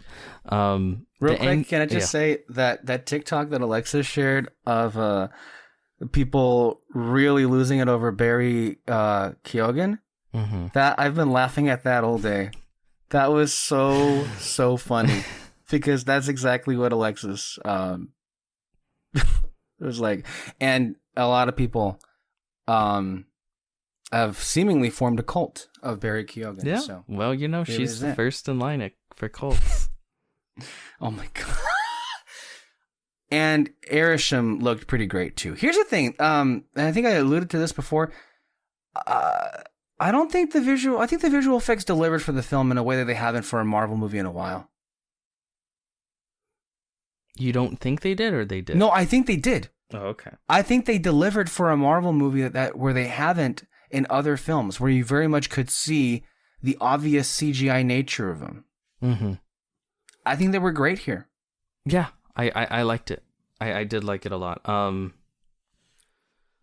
I noticed more than in the past, so I will say a lot of the action is just like full CG. Like instead of having like, it just feels like the full character CG fighting each other. Mm-hmm. But I again, visually, I think it was all done well. So yeah, no, I agree. I enjoyed that. The Celestials, you mean? Celestials, I thought they were cool. I like everything that was going on with them. Visually, I like them. And I think there's just like little touches that happen that like blink and you'll miss it. But I'm like, that was neat. I like that. Like the way at the very end when Ersham like disappeared. Yeah. He like backed into a black hole. Yeah. I was like, oh shit, like that's cool. Yeah. There's little things like that throughout the movie where I'm like, I like that. Also, and it keeps me into it. What does he do at the end, to be clear, though? So he takes them away and he's going to basically watch every episode of Earth and deem for himself if they get voted off the island or not. Yes, I guess he goes like, so, you killed a Celestial. You deemed these humans' lives worth more than a Celestial. Well, now I'm going to take you, look through your memories, and I will judge whether their lives are truly worth more than a Celestial. Which, did they just do that? Or do they actually have a plan for, like, are they doing something? Is that leading somewhere? You know what I mean? That's an open question. I mean, the post-credits scene would maybe indicate it's going to connect to that. Because other Eternals show up. Yeah, but then you also have the producer saying, like, we don't need a sequel. Then where's this going to pop up again? Right, yeah. Why do you lean so hard into a sequel with the end of your film when you got your producers going like, well, maybe one and done is all we need? Is this the last we see of these characters? It's just like, we don't know what happened. They're with Ersham, I guess. He's spending the next 1,000 years running through their mind. Visually, yes. I like the stuff in that ending. I didn't like how it ended, though. Yeah, because it ended in how most things end with Marvel, where here's the next thing. Stay tuned. Literally, fucking Shang-Chi did that. Yeah. But also, you literally have Kit Harington be like, actually, I want to let you know something about myself. I'm a superhero too. So you have that, and then also the whole cliffhanger with like the Celestials. It's just like it's not an ending to a film. It's a tease for whatever project you're doing next. That being said, I don't even know what project you're gonna do though. The only thing that makes sense for this Celestial stuff is like a sequel, but you're not committed to that. So do you have a plan for it to pop up somewhere else? I don't know. I don't know that because they did say the Eternals will return. Yeah. At the end. I don't know. I guess that's an open question still. But if they do return, does Chloe Zhao return? I mean, they can return, but not in a sequel, right? Here's the thing. By all intents and purposes, Chloe Zhao and Kevin Feige got along really well. Yeah. By all appearances, although there is some nuance to that. Before we get to the Chloe Zhao of it all, can we discuss Fastos real quick? So he had a pretty, like, I don't know, what would you describe his personality as? Sarcastic, sassy? What's the right way to do it? Yeah, he's uptight. He's a great energy into the movie, but he was like really introduced halfway through, or at least like he came. I would back say about into halfway. Yeah, I mean really specifically. So there's a pretty big thing with him where like he pretty much is, for all intents and purposes, the first time there not only is an openly gay character, but he has a family. You got the husband and you got the son there. And I thought that was about as progressive as they usually get. Mm-hmm. But then they do something I was honestly kind of surprised that they went for it, and that they show them be intimate. And it's not in the back of the corner, if you like the fucking Rise of Skywalker, where it's like, oh wait, oh, and then we're on to this. No, it's like the it's them, they're embracing, and the camera's on them and only them, and it lingers. And that's something I honestly didn't think we would get at least for another 5 years. Yeah, no, I thought it was great. And you know what's funny? That's the moment Kyle cried at, to be clear. Oh, really? Yeah. Oh, how cute. I didn't see many article write-ups leading up to it. Like I had heard, like, oh, he's I know, gay. right? Because these things are usually telegraphed and like so overhyped and overblown, you know? Yeah. But this one I feel was just like minorly hyped, but it's easily the most representation yes. that a Disney film has given gay people. Mm-hmm. Like, this is the first time where I'm like, this isn't a virtue signal. This is just straight up representation, right? I think this is the first time I can say that. So, specifically for the LGBTQ plus community. yes, that's a win. We finally crossed that bridge. They don't shy away from it. Mm-hmm. They're there. But of course, not everyone's gelling with that. And you've seen some the reactions. First of all, did you I don't recall, but did you hear any kind of groaning or audible reactions to that scene in the movie? I don't remember any, no. Not when I saw it. No. I kind of like, for the second time, I walked out of it. I needed to use the restroom, but like, I just get so uncomfortable because I don't like to hear people's reactions if they're disgusted by it, because, you know, there are people that do that. You hear those stories. I remember feeling very uncomfortable and kind of angry when we were watching It Chapter 2. And we start off with a gay couple. And they're kissing. Mm-hmm. And there were like audible like groans of disgust nearby, if you recall that. And that just gets me so angry and depressed that I unfortunately have to remove myself from that, because I get that way and I don't want to like feel bad about it, you know? Mm-hmm. No. But I'm glad that at least for the first thing, it wasn't an issue. But of course, there have been certain personalities that reactions to that scene have gone viral. It's incredible how there are this contingent of people who are just that drone on and on and on for a 5-second kiss, but they conspicuously leave out the fact that this also featured the first sex scene in a Marvel movie. Because they were straight. Oh, okay. See, I forgot that. I'll let my children see these straight people fuck, but you better not have two gays kissing. They're fucking outside, too. Yeah, in the public. Yeah. Disgusting. I guess that was before the invention of common decency. Yeah, and what pisses me off more than anything is these people pretend not to be homophobic. Like, I don't got a problem with gay people, but when they kiss, it's disgusting, and I never want to see it. And it's like, okay, then you clearly have a problem with gay people. Like, don't pretend that you're not. Just say you're homophobic. Say it with your chest. Like, fuck this. Yeah, no, completely. Back to the Chloe Zhao of it all. Here are some interesting tidbits. Joanna Robinson was, I believe, is on the... She's a person in the entertainment industry, and she appeared on the Big Picture podcast, and she said that she heard that Eternals was somewhat of a troubled production. She didn't give any specifics.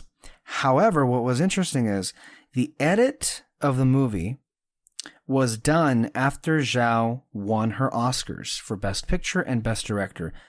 And she insisted on her edit being the final cut of the film, which apparently Marvel hasn't given any director or anybody else involved in a movie since The Incredible Hulk.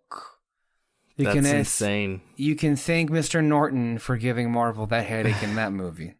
That's insane. So everyone, the final cut is Kevin Feige's. Yeah. Including James Gunn and Taika Waititi. Wow. This... I feel bad about the reception to this film, because that kind of tells me that was the first and last time they'll probably do that. That's the thing, though, too, and that should not be dismissed out of hand, is the fact that, you know, this is a film that tries to do things differently, very differently, and to have, like, this be the lowest, you know, rated movie on Rotten Tomatoes and Cinema Score from audiences, all that tells Disney is we got to backtrack and got to go back to the cookie cutter formula. And that's the opposite of what we've been saying.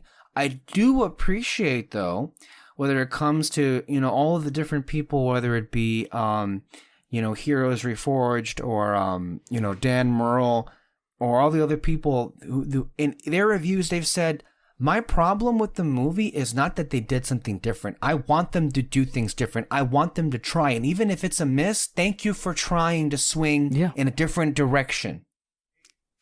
And I think I said this before when it came to the original Justice League, where when I walked out of it, all I could think was, fuck, would I much have preferred to see Zack Snyder's version? Because you did? Well, eventually I did. Yeah. Thanks to the Snyder fans. And you know what? It was a more interesting experience to see that, for sure. But for me, my whole issue was this was just a big pile of nothing. Right? That original. And whatever issues I might have with BVS, it's an actual film with a sense of direction. Yeah. And style. And I'm very much looking into the soul of Zack Snyder himself with this film. And even if I don't like the film, I appreciate that I'm able to see a piece of the man behind it. Yes. And that's kind of what I'm looking for when it comes to films. Whether I like it or don't like it, I mean, it's going to happen, right? The only way you can find out is through risk. So yeah, because you're going to take risks, there's going to be some that I'm not going to like. But what that also means is that there's going to be opportunities where I connect with not only the film, but the person behind it in very deep ways, deeply artistic ways, where it's just like, fuck, do I connect with this? And I just don't have those opportunities when it's just sort of cookie cutter, made on a factory line type film. Right. So yeah, no. If I came out saying this was the worst MCU film, which it is not even, I think we can say it's not, and it ain't even close. I don't think it is. Not really even in the slightest. But even if I did, I would still come out going, I prefer so much more for people to swing as hard as they can for the fences and strike out than to just fucking bunt it every single time. Yeah, I think we can definitively say, at least I can feel comfortable saying, and I feel I was already leaning this way before we even did this podcast, but throughout the course of this discussion, even with, I'm not sure if I can call this a gooder, you know how we say gooder here. Gooder, more gooder. But it's more preferable, and I would say I enjoy all the stuff here as a piece more so than I do the other Marvel stuff this year in theaters, which would be Black Widow and Shang-Chi.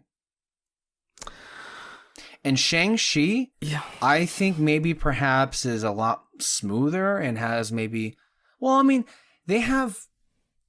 I think on the surface, you think that Shang-Chi has very little problems, but when you go back and crack that movie open, no, there are some pretty seismic issues with the movie. We just don't talk about them, and we just don't think about them. And maybe if it didn't have the Marvel name attached to it, perhaps we could pick it apart, but we can't entertain that. And really, everybody wanted to win out of it, so we all fell in love with it, it seemed like. But I liked the humor in the movie. I liked some of the action in the movie, but I'll tell you something I think I'm much more swinging in Peter's original take on the movie because I've not thought about that movie one single bit since walking out of it. It's not just at all. Too generic. It is. Whereas with Eternals, I kind of can't stop thinking about it. I'm still thinking, even the stuff that I don't like, at least it's in my space. It's there. Yes. It's left some level of impression. Whereas with Black Widow and Shang-Chi, some better, some worse. At the end of the day, it's just so generic, basic Marvel stuff that I keep thinking blah. I'm like, I don't think it's not there. It's gone. In my head, I most likely, Eternals will probably end up my favorite MCU film of the year. I think we can call that pretty confidently right now. Because we already know how No Way Home is going to turn out. There's no hope in No Way Home. I mean, we know the movie, and we know how it's going to be executed, and we all know how that's going to go. So, I don't think it was a question. The only real question was Eternals, and again, I don't think it's not as great as I would have liked for it to be. But it still did enough. It's still something. Yes. Also, apparently, and this is according to Movie Bob. Remember Movie Bob? Yeah. Marvel originally approached Zhao to direct Black Widow, but she turned it down and offered to do an Eternals movie that she's always wanted to do. Smart, clever girl. Like I said, I wish Kevin Feige could have turned her down and she said, fuck you, I'll make my own Eternals movie with blackjack and hookers, and just went off. I don't think he was meaning to do Eternals, though. I think that's what's so weird about it. Yeah. Right, yeah. It's only there because she came in and was like, what about this Eternals film? Right. But I also feel like she could have made such a better film. Real quick. No, I'm sorry not to cut you off, but I am. Real quick. I liked the opening of the text in the movie. Only because it was different. Because it was different. Yeah, no, I enjoyed it too. Sorry, you were saying. No. It's all good. All gay, all the way. As everyone should be. Okay. I'm really curious to see how you would feel watching it a second time. Yeah. And if you're gonna go, interested. We can do a back-to-back Eternals in Belfast if they're doing it this week at Cinemark. An Eternals update. Yeah. Here's where I'm positive on it now because I love this conversation and it's something and it's interesting and it's getting us to talk about it. Mm-hmm. And I'm always just genuinely fascinated when movies get this kind of response where everybody has a different take to it. And that's all fine. That's all well and good. It's much more interesting than it is like overwhelmingly negative, because then it just becomes boring and bad, and then we can just like, okay, well that sucked. This sucked. This sucked. This is bad. This sucked. I hate this. I hate that. Yeah. Whereas if you got mixed feelings, you can really dig into it and be like, Yeah. I like how this worked, but then it ran up against this that didn't work. Mm-hmm. And yeah, I agree. It's interesting. It's The fun. music's pretty great. It's great, but I feel like it's only great in parts. I think something's happening. I don't know if the power's going out or something. The lights flashing. I agree. It's not great the whole time, and I only really noticed it when it's trying to be operatic. But when it is trying to be operatic, it's great. And that's Ramin Djawadi, another Game of Thrones connection there. He did the score for this show. There should have been more operatic moments. I think they should have agree leaned- tenfold. They should have leaned into the score more. They Yes. really should have. Really? Because, I mean, play up the whole God angle. Like, that's what Yeah. you got going for you. Yeah. But when it is there, it works. Yeah. Do you think this movie is going to be a play for the craft awards, like a cinematography or visual effects? No. I know Dune will win them, but do you think they'll get a nomination? Maybe one or two. I don't know. Okay. Not that it matters. I don't think it'll have that big of a presence. Yeah, because of like the reaction it's gotten and everything. Yeah. Anyway, I appreciate this movie. And depending on, but the thing is, I can see myself wanting to go back and see it again and again. Whereas with Shang-Chi, I've not wanted to do that. And I sure as hell never want to see Black Widow again. So I'll take that as a win, and that's the best I'm going to get for a while, it looks like, considering what's happening with Marvel. Yeah. But I'm also excited for whatever the next Chloe Zhao movie is. Me too. She's a great I filmmaker. really like her. Yeah. Okay, thank you guys for listening. Thank you for being here. And depending on what happens this week, we'll see you next time with another review on Red Spotlight. Stay under our spotlight. We'll see you next time. Bye-bye.